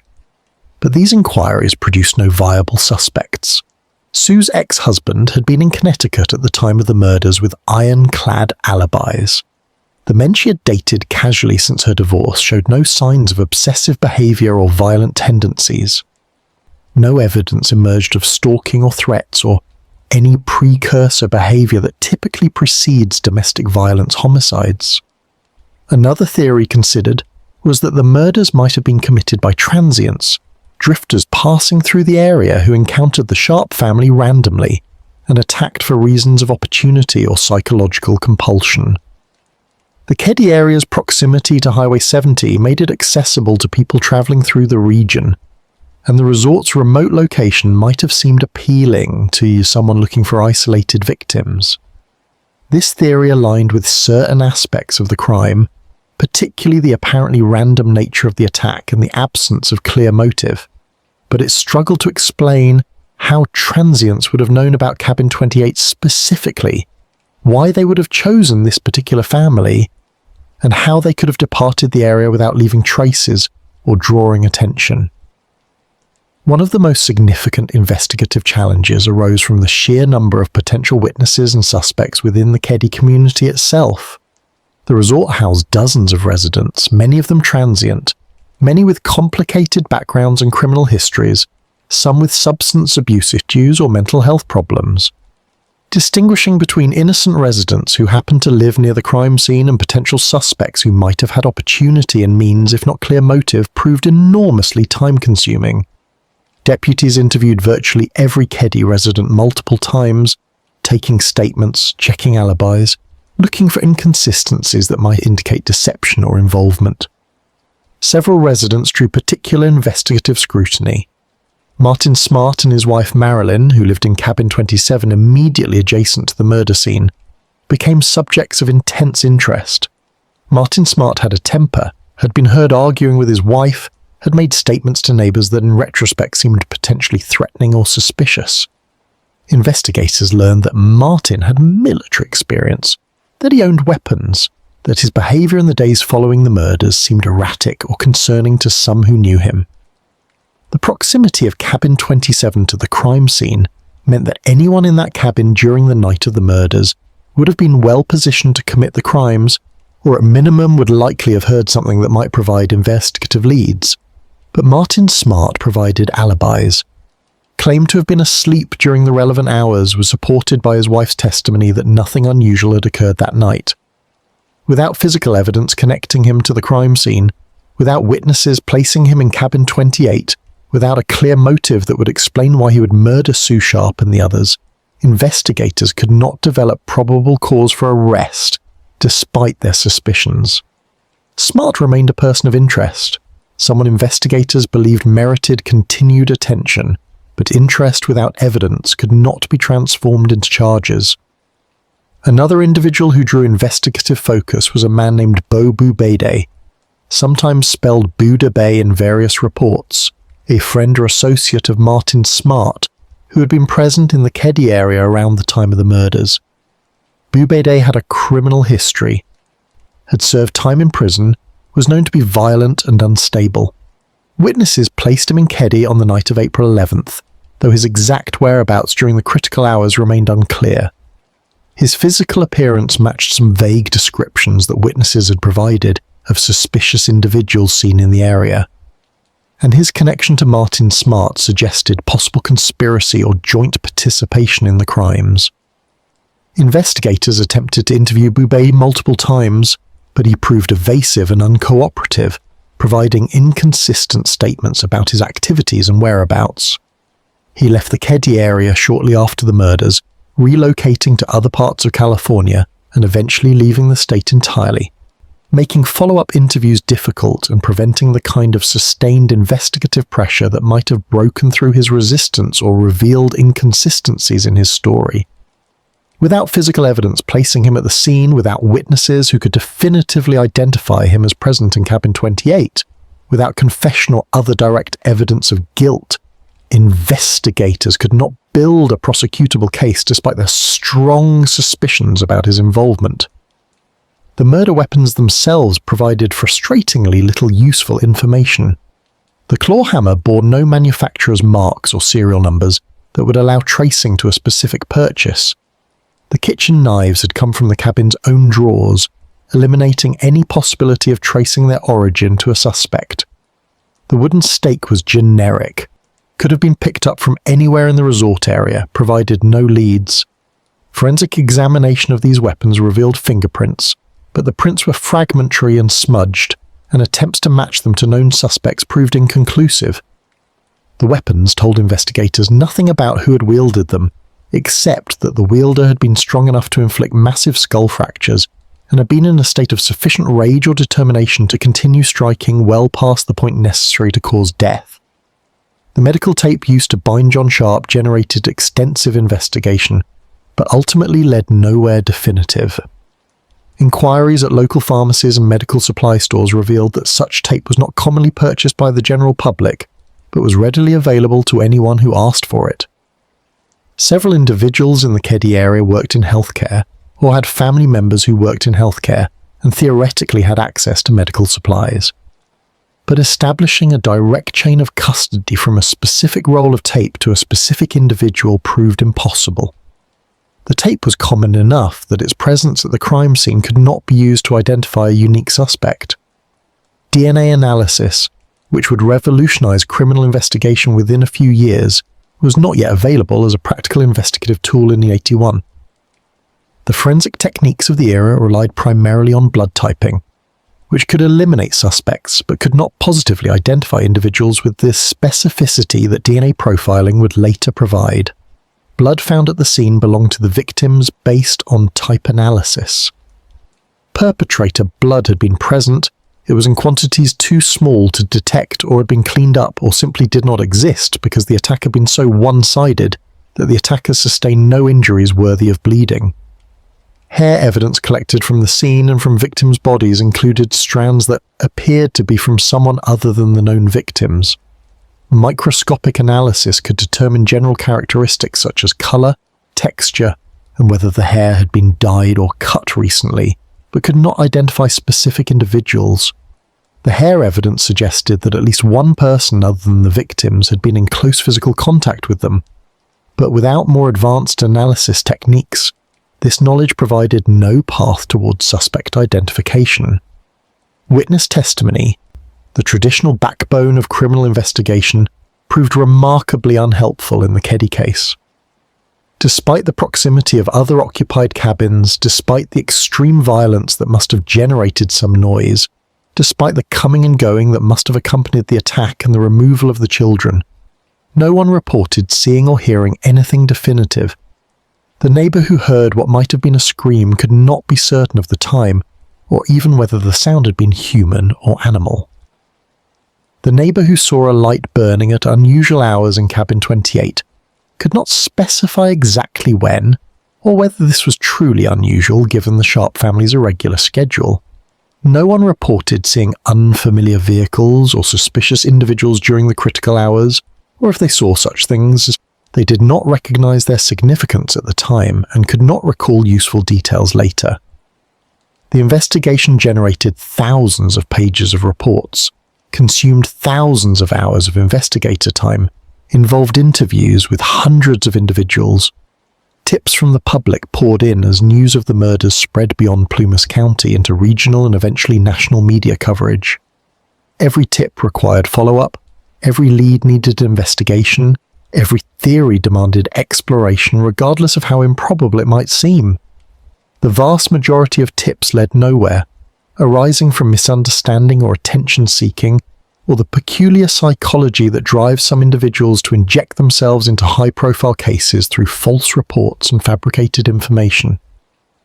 As weeks became months without breakthrough, the investigation settled into a pattern of diminishing returns and growing frustration. The initial surge of activity and resources gradually subsides down. Investigators from the Department of Justice returned to their other responsibilities, leaving the case primarily in the hands of the Plumas County Sheriff's Office. The intensive daily work shifted to periodic review of evidence and following up on occasional new tips. The case remained open, remained unsolved, but no longer consumed the massive resources that had been devoted to it in those first crucial weeks and modern months after the murders. And through it all, 2 children remained missing. Tina and Rick Sharp, whose fate was central to understanding what had happened in cabin 28, whose bodies might contain evidence that could identify their killers, whose recovery might provide the breakthrough that would solve the case, remained lost somewhere into the vast wilderness or transported to locations unknown. The search for them continued sporadically, driven by tips or by dedicated searchers who refused to abandon hope. But the official intensive search had been suspended, resources redirected, the probability accepted that the children would not be found through deliberate searching, but only through accident or the passage of enough time that the forest yielded up its secrets whether investigators were looking or not. Chapter 8. The Discovery in the Woods. The seasons turned over Keddie with the indifference that seasons have always turned, winter snow yielding to spring melt, summer heat drying the forest floor, autumn bringing the first cold rains that would presage the next winter's arrival. The calendar pages turned as well, April 1981 becoming May becoming June, months accumulating into a year, and then another year, and then a third. The investigation into the murders at Cabin 28 continued in theory. Files remained open in the sheriff's office. But active investigative work had dwindled to occasional reviews of evidence and half-hearted follow-ups on tips that arrived with diminishing frequency as public attention moved on to newer tragedies and more recent horrors. Cabin 28 itself stood empty, a structure haunted not by supernatural presence but by the weight of known history, by the knowledge that evil had visited there and left marks that no amount of cleaning could erase. The resort owners made desultory attempts to rent it, but potential tenants who learned its history invariably declined. Eventually, the cabin was simply left vacant, windows dark, door secured with a lock that was more symbolic than necessary given that no one wished to enter. The other cabins around it remained occupied by residents too poor or too stubborn to leave, people who had learned to live with proximity to horror because moving required resources they did not possess. The Sharp family survivors had dispersed to wherever survivors disperse when family structure collapses and no anchor point remains. Sheila and Greg had been placed with relatives or foster families, sent to locations away from Keddie and the memories it held, expected to build new lives from the ruins of the old. The process of such rebuilding in the absence of closure, without knowing what had happened to Tina and Rick, without seeing justice delivered to those responsible for their mother's murder, imposed psychological burdens that would mark them permanently regardless of whatever therapeutic interventions or familial support they received. The Keddie community itself had changed in ways both obvious and subtle. The casual trust that had characterized mountain life before the murders had been replaced by wariness and locked doors. Families with young children left if they could afford to do so, seeking communities where violence had not shattered the illusion of safety. Those who remained carried the weight of unsolved crime, the knowledge that someone among them might be a killer, that evil might walk in familiar guise. Neighbors looked at each other differently. Conversations carried undertones of suspicion, and the simple pleasure of mountain living had been poisoned by fear and uncertainty. In the forest surrounding Keddie, life continued according to patterns established long before humans arrived, and which would continue long after humans departed. Deer moved through the underbrush following ancient trails. Bears emerged from winter dens and foraged through warming months and retreated again when cold returned. Small mammals burrowed and hunted and reproduced and died, their brief lives playing out in the shadow of pines that had stood for centuries and would stand for centuries more. The forest consumed and recycled all organic matter according to processes refined over millennia, breaking down the dead, returning nutrients to soil, maintaining the great cycle that acknowledged no distinction between significant and insignificant, between human and animal, between tragedy and simple biological fact. April arrived again in 1984, 3 years after the murders, as bringing with it the same spring conditions that characterized this elevation and latitude. Snow melting in protected areas, creek running high with runoff, temperatures oscillating between freezing nights and mild days. The forest floor, still damp from winter moisture, showed the first green shoots of plants emerging from dormancy. Mushrooms erupted from rotting logs. Insects hatched in their millions, filling the air with their brief existence. And in a remote area of forest approximately 30 miles from Keddie, far from any trail or road, in terrain so difficult that casual hikers would never venture there, the earth prepared to yield up secrets it had held for 3 years. The discovery occurred on April 14th, 1984, exactly 3 years and 3 days after the murders at Cabin 28. The individuals who made the discovery were not searchers or investigators, but mushroom hunters, people who ventured into remote forest areas in spring seeking the edible fungi that grew in the damp conditions following snow melt.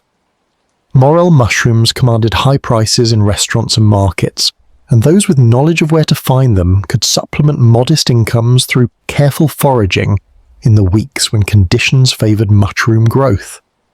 2 men, whose names would be documented in sheriff's reports, but who requested and largely received anonymity in media coverage, had hiked into a particularly remote area of the Feather Falls region, terrain accessible only by difficult cross-country navigation through dense forest and steep ravines. They were searching the forest floor for the distinctive conical shapes of morel mushrooms, when one of them noticed something that should not have been present in this remote location. Fabric, faded and weathered, but clearly manufactured, protruding from beneath a fallen log and a layer of forest detritus.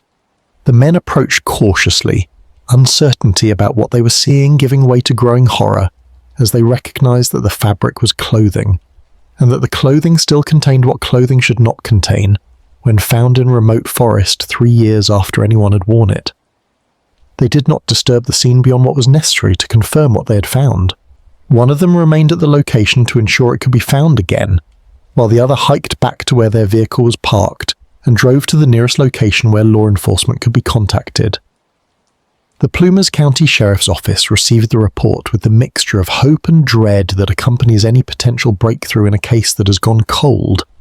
Hope that the missing Sharp children might finally be found, that their recovery might provide evidence that would solve the murders. Dread at what the discovery would mean, the confirmation of death that families had feared but could not quite accept without physical evidence, the knowledge that 2 children had died in the forest alone and their bodies had lain undiscovered for 3 years, while searches passed nearby without finding them. Sheriff's deputies and investigators from the California Department of Justice responded to the remote location, guided by the mushroom hunters, back through difficult terrain to the spot where the discovery had been made. The scene they encountered was simultaneously exactly what they expected, and somehow worse than expectation could capture. Human remains, reduced by 3 years of exposure and natural decomposition to skeletal elements and fragments of clothing, lay partially concealed beneath a fallen log in a small depression where water might have pooled during heavy rains. The remains were clearly those of children, the size of the bones and the dimensions of the clothing leaving no doubt. Two individuals, lying close together, positioned in a way that suggested they had been placed rather than having fallen naturally. The forest had done its inevitable work. Insects and small scavengers and microorganisms breaking down soft tissue, weather and moisture accelerating decay, vegetation growing up through and around the remains. But bones persist, and clothing made of synthetic fibers resists decomposition, and metal objects such as zippers and buttons remain long after the fabric around them has degraded. The scene was documented with photographs and careful measurements before any disturbance occurred. Investigators noted the position of the remains, the presence of a fallen log that partially concealed them, the density of surrounding vegetation that would have made the remains invisible from more than a few feet away. They noted also the remoteness of the location, the difficulty of access, the improbability that searchers 3 years earlier would have reached this particular spot despite the extensive searches conducted in the weeks after the murders.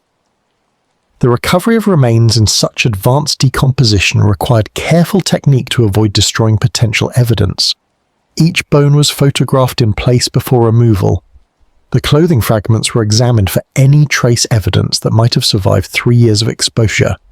The soil beneath and around the remains was sifted for small bones or teeth, or any objects that might have been present. The fallen log was carefully examined for any sign that it had been deliberately moved to cover the remains, or had simply fallen naturally at some point after deposition. Forensic anthropologists were called to examine the remains and provide preliminary identification based on skeletal characteristics. The size and developmental stage of the bones indicated two juvenile individuals, one consistent with a child of approximately 12 years, the other consistent with a child of approximately 10 years. The ages aligned with Tina and Rick Sharp, though positive identification would require comparison with dental records or other definitive means. The condition of the remains made determination of cause of death difficult but not impossible. Forensic examination would need to occur in controlled laboratory conditions where minute details could be observed and documented. The clothing fragments, though degraded, could still be partially identified. A shirt that family members would later confirm had belonged to Tina, pants consistent with what Rick had been wearing.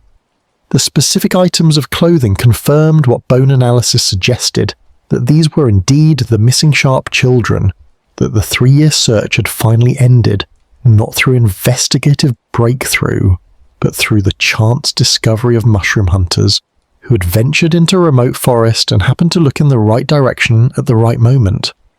The question of how the children's remains came to be in this remote location, 30 miles from Keddie, in terrain that required substantial effort to reach even for adults in good physical condition, drove immediate investigative speculation. The children could not have walked here themselves. The distance and difficulty of terrain made that impossible, particularly for children who would have been injured or traumatized, or both, if they had survived the attack at Cabin 28. They must have been transported, their bodies carried or dragged to this remote location by whoever had killed them, or by someone acting on the killer's behalf. The transportation question opened new investigative avenues. Someone had brought two children's bodies 30 miles through mountain terrain to a location so remote that discovery seemed unlikely. This suggested either intimate knowledge of the area, the kind of knowledge that comes from hunting or logging, or extensive time spent in the backcountry, or simply willingness to drive dirt roads and hike into wilderness until a sufficiently isolated location was reached. It suggested access to a vehicle capable of navigating rough roads. It suggested physical capability to carry or drag bodies through difficult terrain. And it suggested a degree of premeditation and planning that complicated theories about spontaneous violence or crimes of passion. The investigation into the discovery site examined whether any roads came close enough to the location to allow vehicle access. Forest Service roads and logging roads crisscrossed the region, many of them unmaintained and barely passable, but some reaching within perhaps a quarter mile of where the remains were found. A person with a four-wheel drive vehicle and knowledge of these roads could have driven to within hiking distance of the deposition site, could have carried the bodies the remaining distance through the forest, could have concealed them beneath the log and departed with reasonable confidence that discovery was unlikely. Investigators also considered whether the remains might have been moved after initial deposition. Perhaps they had originally been placed elsewhere and animals had scattered them, with some elements eventually ending up at the location where they were found. But forensic examination of the scene suggested that the remains had been in this location for the entire 3 years, that natural processes of decomposition and vegetation growth were consistent with undisturbed deposition rather than recent movement. The children had been brought to this spot shortly after their deaths in April 1981 and had remained here while search teams scoured other areas, and while the forest slowly consumed what had been left. The autopsy of the skeletal remains occurred under conditions far different from the autopsies conducted on Sue Sharp, John Sharp and Dana Wingate 3 years earlier. Where those autopsies had examined fresh bodies with soft tissue intact, these autopsies examined bones and fragments, looking for evidence of trauma that would have left marks on skeletal elements, fractures, cut marks, ballistic damage, any sign of how death had occurred. The forensic anthropologist conducting the examination possessed expertise in reading bones the way others read documents, in distinguishing between perimortem trauma that occurred at or near time of death and post-mortem damage that occurred during the 3 years of exposure. The examination revealed evidence of trauma on both sets of remains. The skull of the older child, identified as Tina Sharp through dental records, showed fractures consistent with blunt force impact. The pattern and location of the fractures suggested multiple blows, similar to the trauma observed on the victims found in Cabin 28. The younger child, identified as Rick Sharp, showed similar evidence of cranial trauma. Both children had died from head injuries, from violence inflicted with sufficient force to fracture young skulls, from attacks that would have caused rapid loss of consciousness and death following quickly after. The condition of the remains precluded determination of whether the children had been alive when transported to the forest or had been killed at Cabin 28 and then moved. The autopsy could establish cause of death, but not precise time of death or sequence of events. Whether the children had been killed in the cabin during the main attack and their bodies removed afterward, or whether they had been taken alive and killed later at some intermediate location before final deposition in the forest, remained uncertain. Each scenario had different implications for understanding what had happened and why, but the remains themselves could not answer these questions definitively. No evidence of sexual assault could be determined given the advanced decomposition, though this absence of evidence could not be taken as evidence of absence. Soft tissue that would bear signs of such assault had long since decomposed. The forensic anthropologist could only report that no skeletal evidence of sexual trauma was present, not that such trauma had not occurred. This uncertainty would fuel speculation and theory, but would never be resolved through physical evidence. The discovery of Tina and Rick Sharp's remains brought a form of closure to their family. The terrible closure of confirmed death, but closure nonetheless.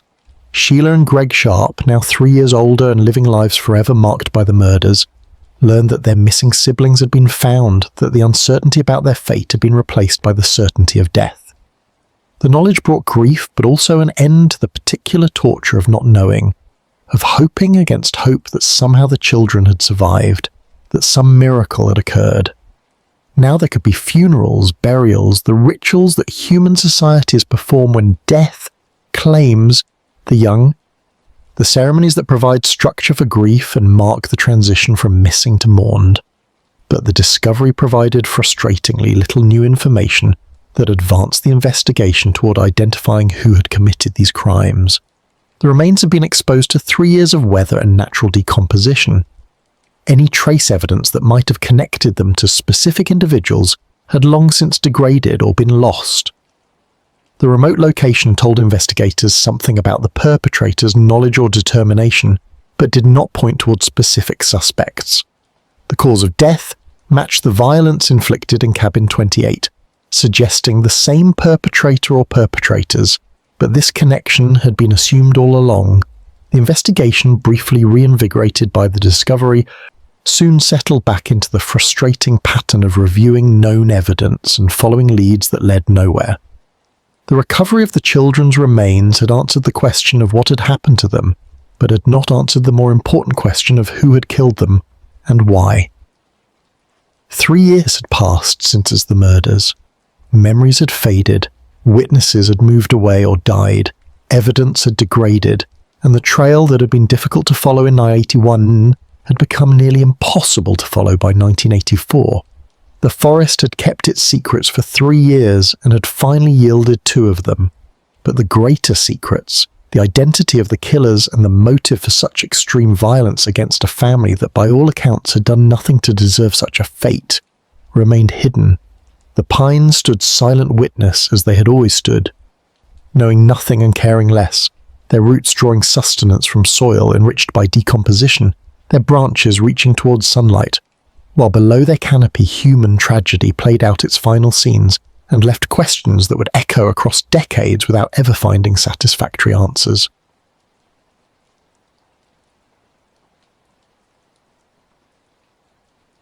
Chapter 9. Suspects and Shadows.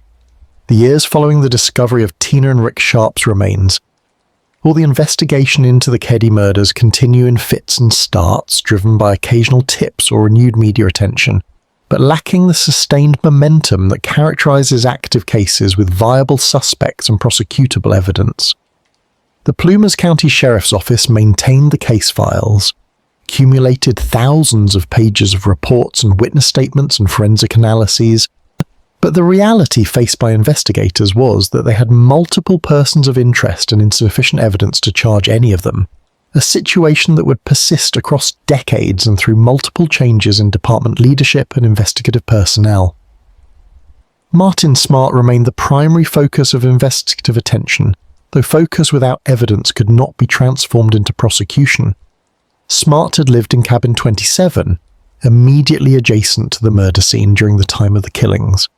His proximity meant he would likely have heard any significant noise from cabin 28, yet he claimed to have heard nothing, to have slept through the hours when extreme violence was being perpetrated 20 feet from where he lay.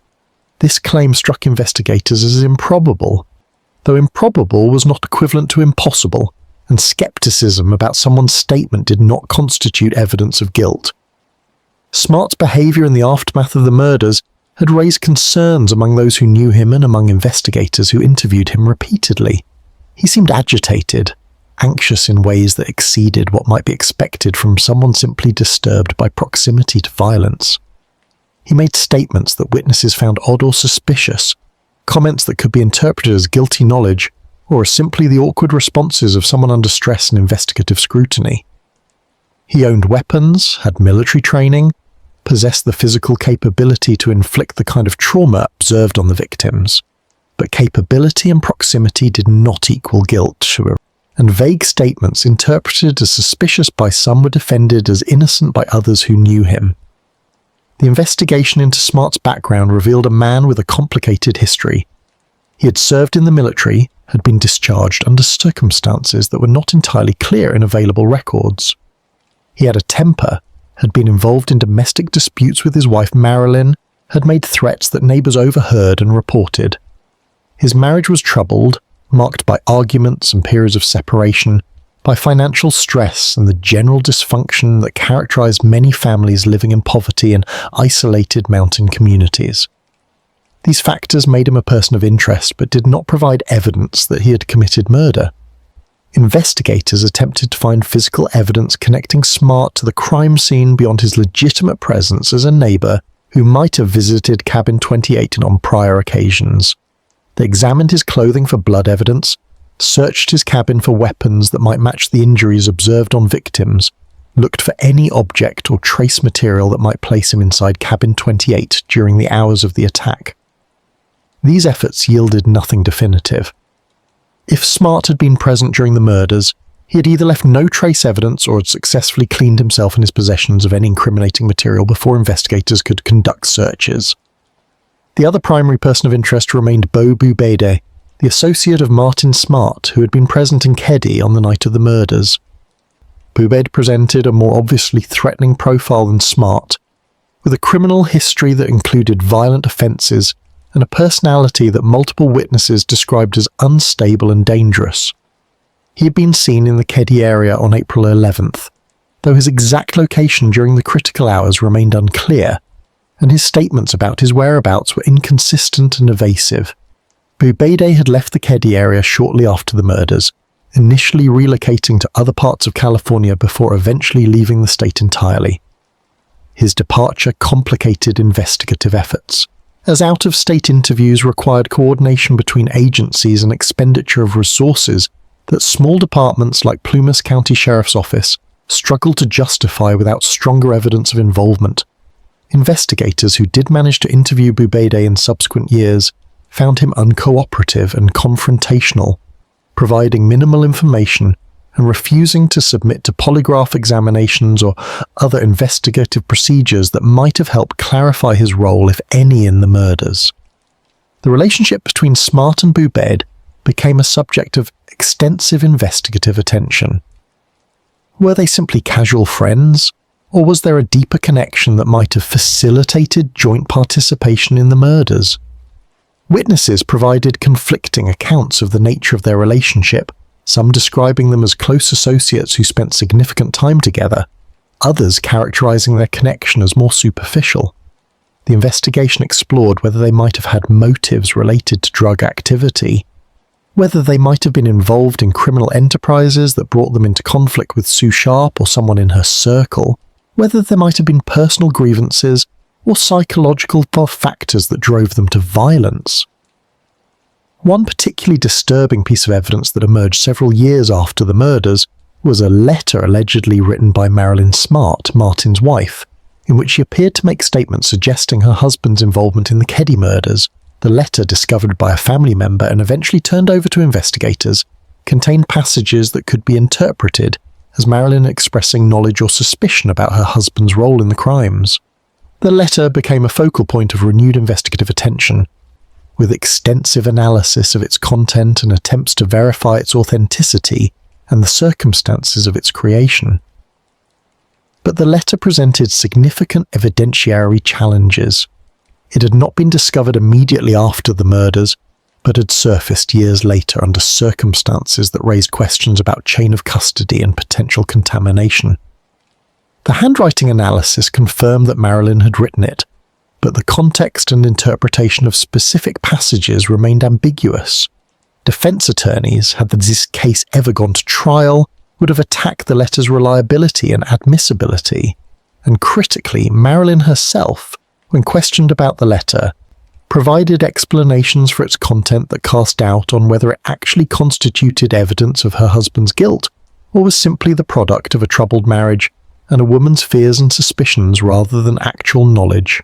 Other suspects emerged and receded over the years as tips came in, and investigators followed leads that seemed promising initially, but led nowhere upon deeper investigation.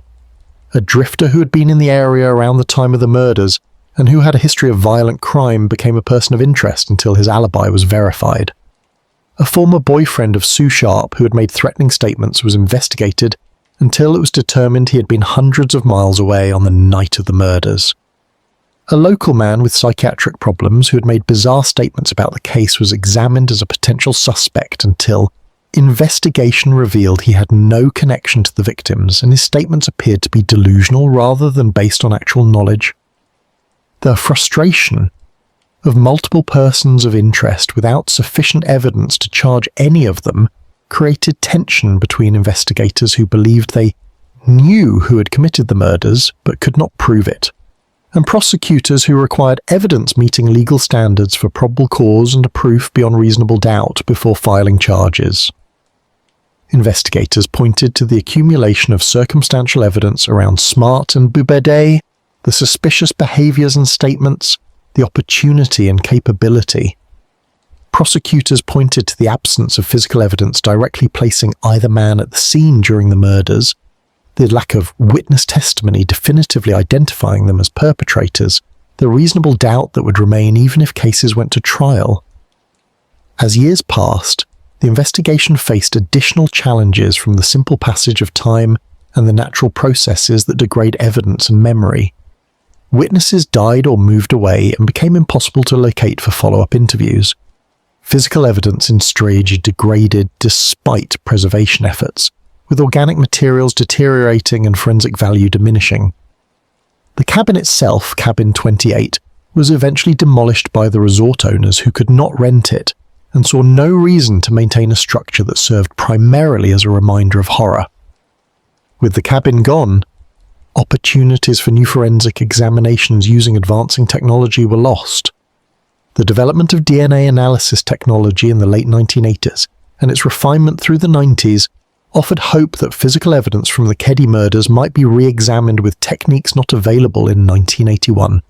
Blood evidence, hair samples, and other biological material collected from the scene were retrieved from storage and submitted for DNA analysis. But the results were disappointing. A combination of degradation from improper storage conditions in the years before DNA analysis became routine, and contamination from handling during the initial investigation, when preservation of DNA evidence was not understood or prioritized. Some samples yielded partial DNA profiles, but these were insufficient for definitive identification or for meaningful comparison with potential suspects. The investigation also grappled with the fundamental question of motive. Why had this particular family been targeted for such extreme violence? Sue Sharp had been a waitress, a single mother struggling to support 5 children, someone with no known enemies and no involvement in criminal activity. Her children had been ordinary children facing the ordinary challenges of poverty and family instability. What had brought killers to their door on that April night? Was it random selection, the terrible lottery of being in the wrong place when someone decided to kill? Was it personal, arising from some grievance or conflict that remained hidden from investigators despite extensive inquiry? Was it connected to something Sue knew or had witnessed, some piece of knowledge that made her and her family threats to someone? These questions drove endless speculation, but yielded no definitive answers. Every theory that emerged was examined and found wanting. The drug connection theory collapsed under the weight of evidence that none of the victims had been involved with drugs. The sexual assault theory, while horrifying to contemplate, found no support in the evidence beyond the general vulnerability of the female victims. The robbery theory made no sense given that nothing of value had been taken. The theory that this was a case of mistaken identity, that the killers had targeted the wrong cabin or wrong family, seemed improbable given the apparent familiarity with the cabin's layout and the sustained nature of the attack. Perhaps the most psychologically troubling aspect of the unsolved status was what it meant for the community and for those who had survived. The failure to identify and prosecute the killers meant that somewhere, someone who had committed these crimes remained free, remained unpunished, remained a potential threat. Whether that person still lived in the area or had left long ago, whether they had killed again or had somehow returned to ordinary life after perpetrating extraordinary violence, these questions haunted those who remembered the murders and those who continued seeking justice. Sheila Sharp, who had lost her mother and 3 siblings to the violence at Cabin 28, grew to adulthood carrying not only the grief of her losses, but also the frustration of unsolved justice. She gave interviews over the years, participated in media coverage of the case, advocated for continued investigation even as leads dried up and official attention waned. Her persistence kept the case in public consciousness, reminded investigators and prosecutors that real people had died and real survivors still sought answers, provided a human face to crimes that might otherwise have been reduced to cold case file numbers. Greg Sharp, who had been 5 years old and asleep in Cabin 28 when his mother and brother were murdered, grew up with fragmentary memories and the knowledge that he had somehow survived when others had not. His survival seemed miraculous or arbitrary depending on the perspective, the product of either divine intervention or simple chance. He carried the psychological burden of survivor's guilt alongside the more obvious burdens of orphaning and trauma. His life unfolded in the shadow of events he could not fully remember, but which shaped his existence as surely as if he had conscious recollection of every detail. The Keddie murders became one of California's most notorious unsolved cases, referenced in true crime literature and television documentaries, examined by amateur investigators and armchair detectives who pored over public records and developed their own theories about what had happened and who was responsible. Some of this attention proved helpful, generating new tips or bringing forgotten details back into focus. Much of it was simply noise, well-intentioned but ultimately unhelpful speculation by people far removed from the actual investigation and the actual evidence. And through all the years and all the investigation and all the speculation, the mountain stood unchanged. The pines that had witnessed the events of April 1981 grew older and larger, their rings marking the passage of years, their roots drawing sustenance from soil that held secrets the trees could never tell. The creek ran its ancient course, knowing nothing of human violence or human justice, flowing toward the valley with the same indifferent persistence it had maintained for millennia. And somewhere in those mountains, or somewhere far beyond them, the truth remained hidden, known perhaps only to those who had committed these crimes, and to whatever conscience or lack thereof they carried through the remaining years of their lives.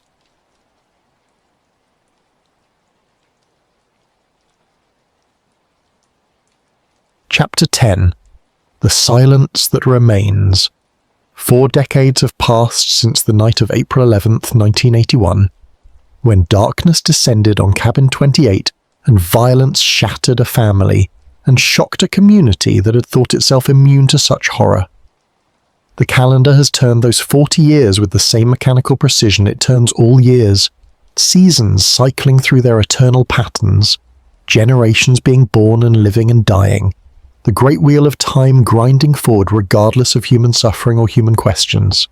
Yet the murders at Keddie remain unsolved, the questions remain unanswered, and the silence that followed that night's violence persists into the present with the weight of accumulated decades. The physical landscape of Keddie has changed in ways both subtle and profound across these years. The Keddie resort, which had been struggling even before the murders destroyed what remained of its reputation and viability, continued its long decline through the 80s and 90s. Cabins fell into disrepair as maintenance ceased and occupancy dwindled. The structures that had housed working families and served as shelter for those with limited options gradually surrendered to the mountain weather and the patient destruction of time. Windows broke and were not replaced. Roofs leaked and collapsed.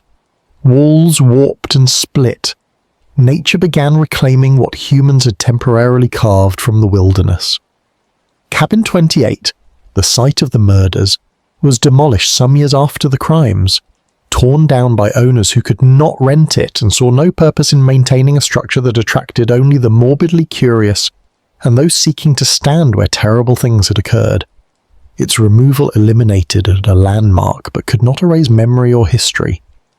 The ground where it stood remained, grew over with vegetation, became indistinguishable from surrounding forest floor, except to those who knew what to look for and where to look.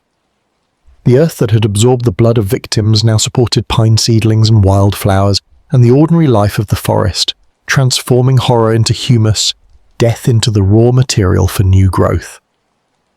The resort property itself changed ownership multiple times across the decades, each new owner discovering what previous owners had learnt and that the Keddie name carried associations that made commercial viability nearly impossible. Some cabins were sold individually, removed from the resort's inventory, and converted to private ownership by people willing to live with the area's history. Others were simply abandoned, left to collapse slowly, while legal complexities of ownership and liability prevented demolition or development. By the early 21st century, much of what had been the Keddie resort existed only in photographs and memories, the physical structures largely gone, replaced by second-growth forest reclaiming culture territory humans had briefly occupied. The community of Keddie itself persisted in diminished form, no longer recognizable as the place it had been in 81. The railroad that had given birth to the settlement reduced its operations and eventually ceased passenger service entirely. The small businesses that had served resort guests and local residents closed as customer bases evaporated. The population declined as families left and new residents failed to arrive, drawn away by economic opportunities elsewhere, or repelled by the area's reputation as a place where unsolved murders had occurred and where justice had never been served. Those who remained were largely retirees or people with such deep connections to the land that leaving seemed impossible regardless of the location's troubled history. The investigation files on the Keddie murders expanded across the decades, even as active investigative work diminished. Each new tip, each media report, each technological advance that offered hope of re-examining old evidence generated additional paperwork and documentation. The case files eventually filled multiple boxes stored in climate-controlled facilities, thousands of pages of reports and photographs and witness statements and forensic analyses. A bureaucratic monument to unsolved crime and the limitations of law enforcement. Detectives who had worked the case in its early days retired or died, their knowledge and insights lost except for what had been formally documented, their frustrations and theories passing into history along with them. New investigators occasionally revisited the case, bringing fresh perspectives and modern techniques to evidence that had been collected with 1981 technology and methodology.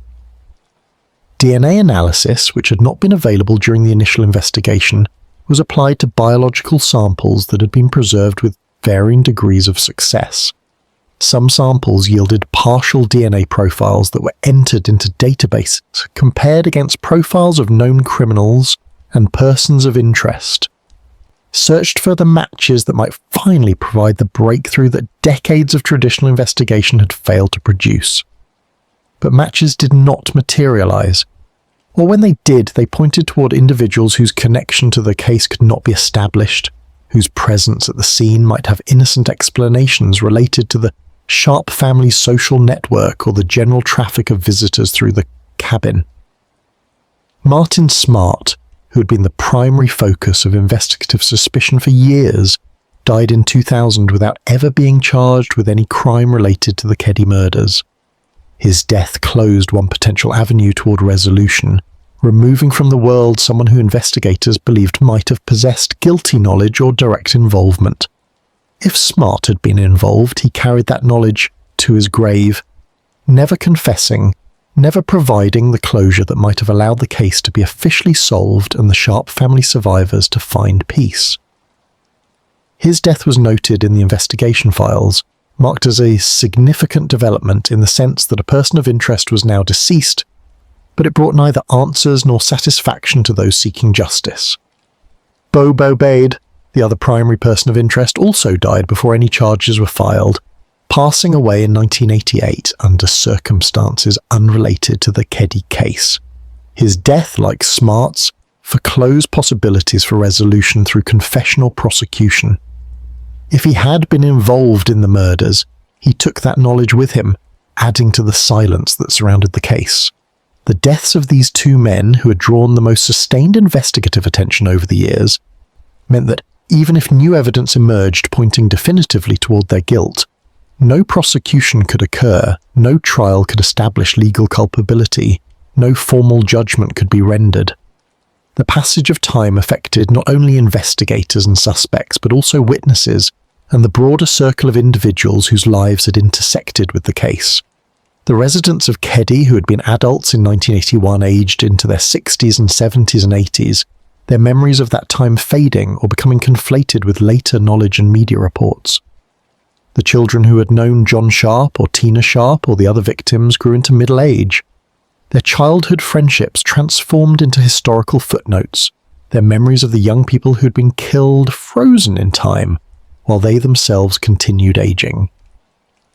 Death claimed witnesses gradually but inexorably, each passing reducing the pool of individuals who might remember some crucial detail that had been overlooked or dismissed in earlier thorough investigations. Sheila Sharp and Greg Sharp, the surviving children from Cabin 28, built adult lives while carrying the permanent marks of their childhood trauma. Sheila became an advocate for victims' rights and for continued investigation of cold cases, using her own experience to push for reforms in how law enforcement handles unsolved homicides and how victim families are treated by the criminal justice system. She gave interviews, participated in documentaries, kept her family's story in public consciousness even when doing so required repeatedly reliving the worst moments of her life. Her persistence ensured that the Keddie murders did not simply fade into obscurity, that the case remained open not just technically, but in the minds of investigators and the public.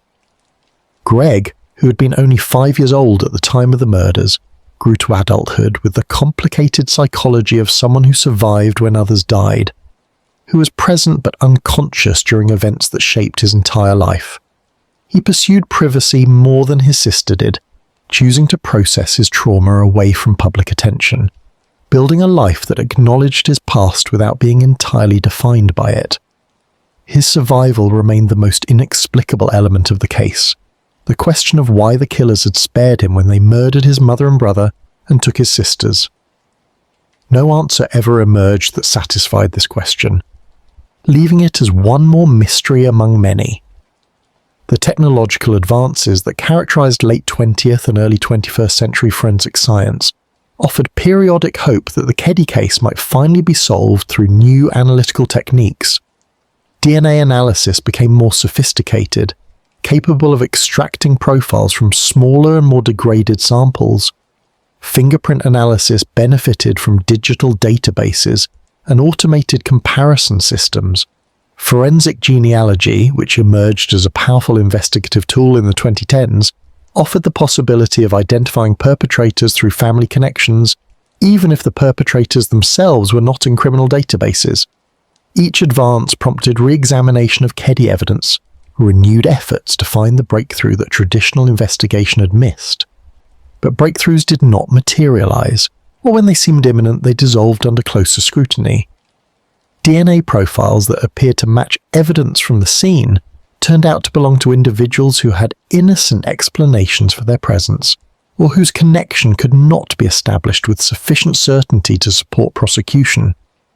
Forensic genealogy investigations hit dead ends when family trees led to individuals who were deceased, or who had alibis, or who simply did not fit other evidence in the case. The tantalizing possibility that modern science might succeed where traditional detective work had failed remained just that, a possibility, a hope, a potential that never quite translated into actual resolution.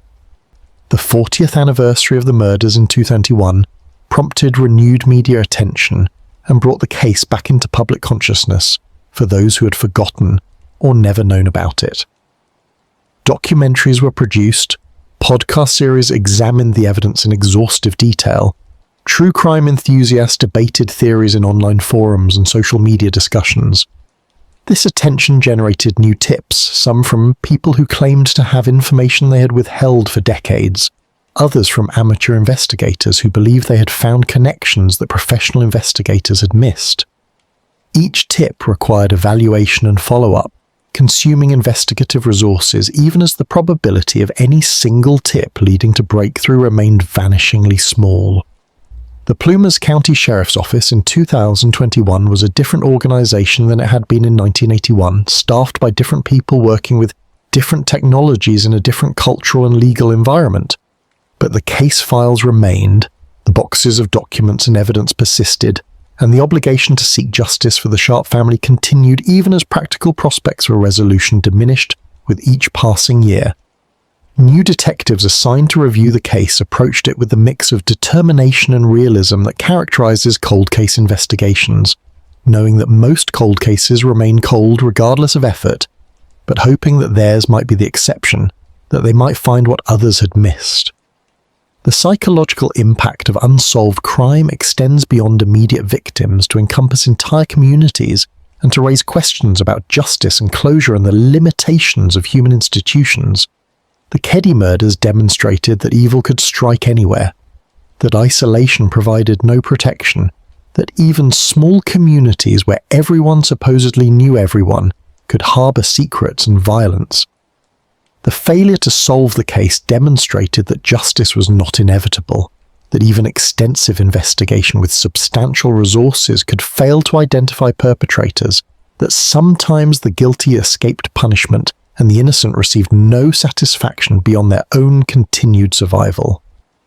For those who study such cases academically or professionally, The Keddie murders offered lessons about the importance of forensic technique, the need for proper evidence preservation, the value of immediate and thorough investigation before memories fade and evidence degrades. The case was taught in criminal justice courses as an example of how challenging rural homicide investigation can be, how proximity of suspects does not guarantee identification, how sometimes everything that can be done is done and the case still resists solution.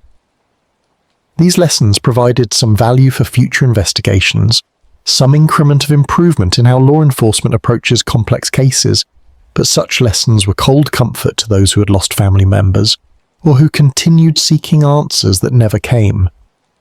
The question of what actually happened in Cabin 28 on the night of April 11, 1981, will likely never be answered with the certainty that justice demands.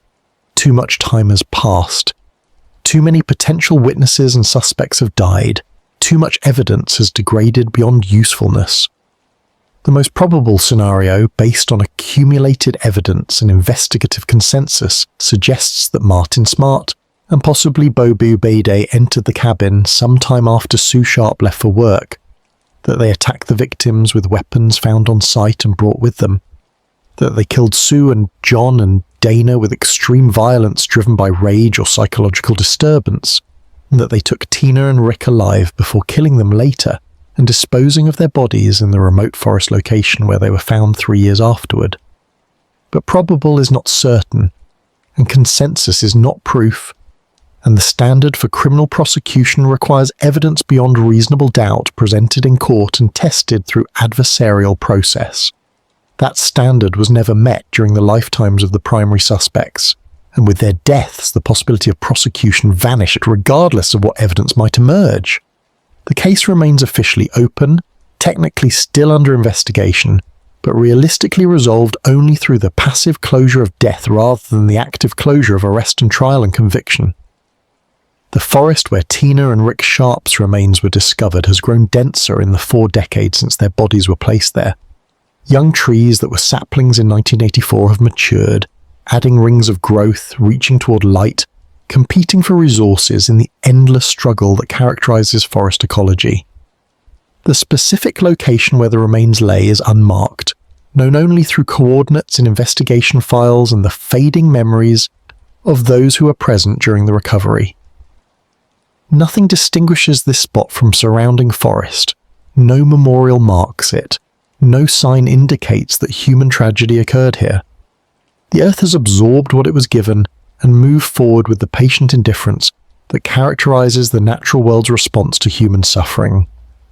The creek that runs through Keddie continues its ancient course unchanged by human history, flowing toward the valley as it has flowed for millennia, and will flow for millennia more. Its waters carry no memory of the blood that was spilled near its banks, know nothing of murder or justice or the unanswered questions that haunt those who survived.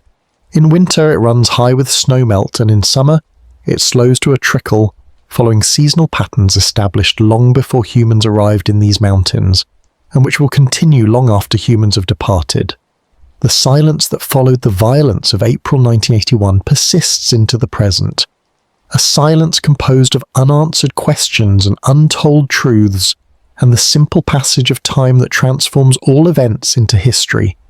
The victims remain dead, beyond the reach of justice or vengeance or any earthly concern.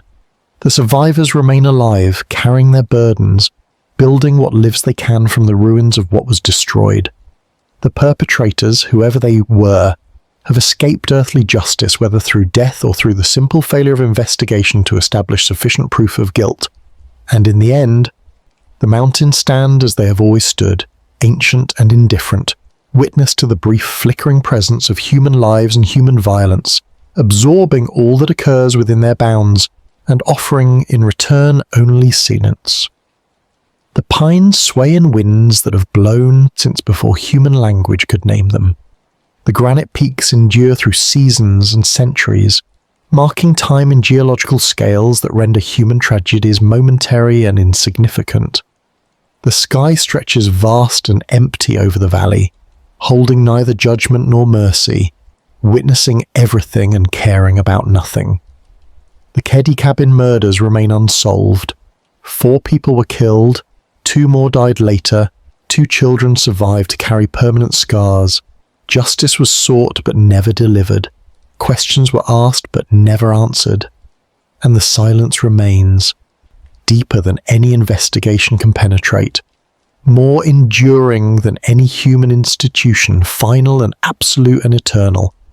The silence that follows when violence speaks and justice falls mute and time moves forward, leaving behind only the fading echoes of horror and grief, and the unanswered questions that haunt the living, until they too join the dead in that silence where all questions cease and all answers become irrelevant.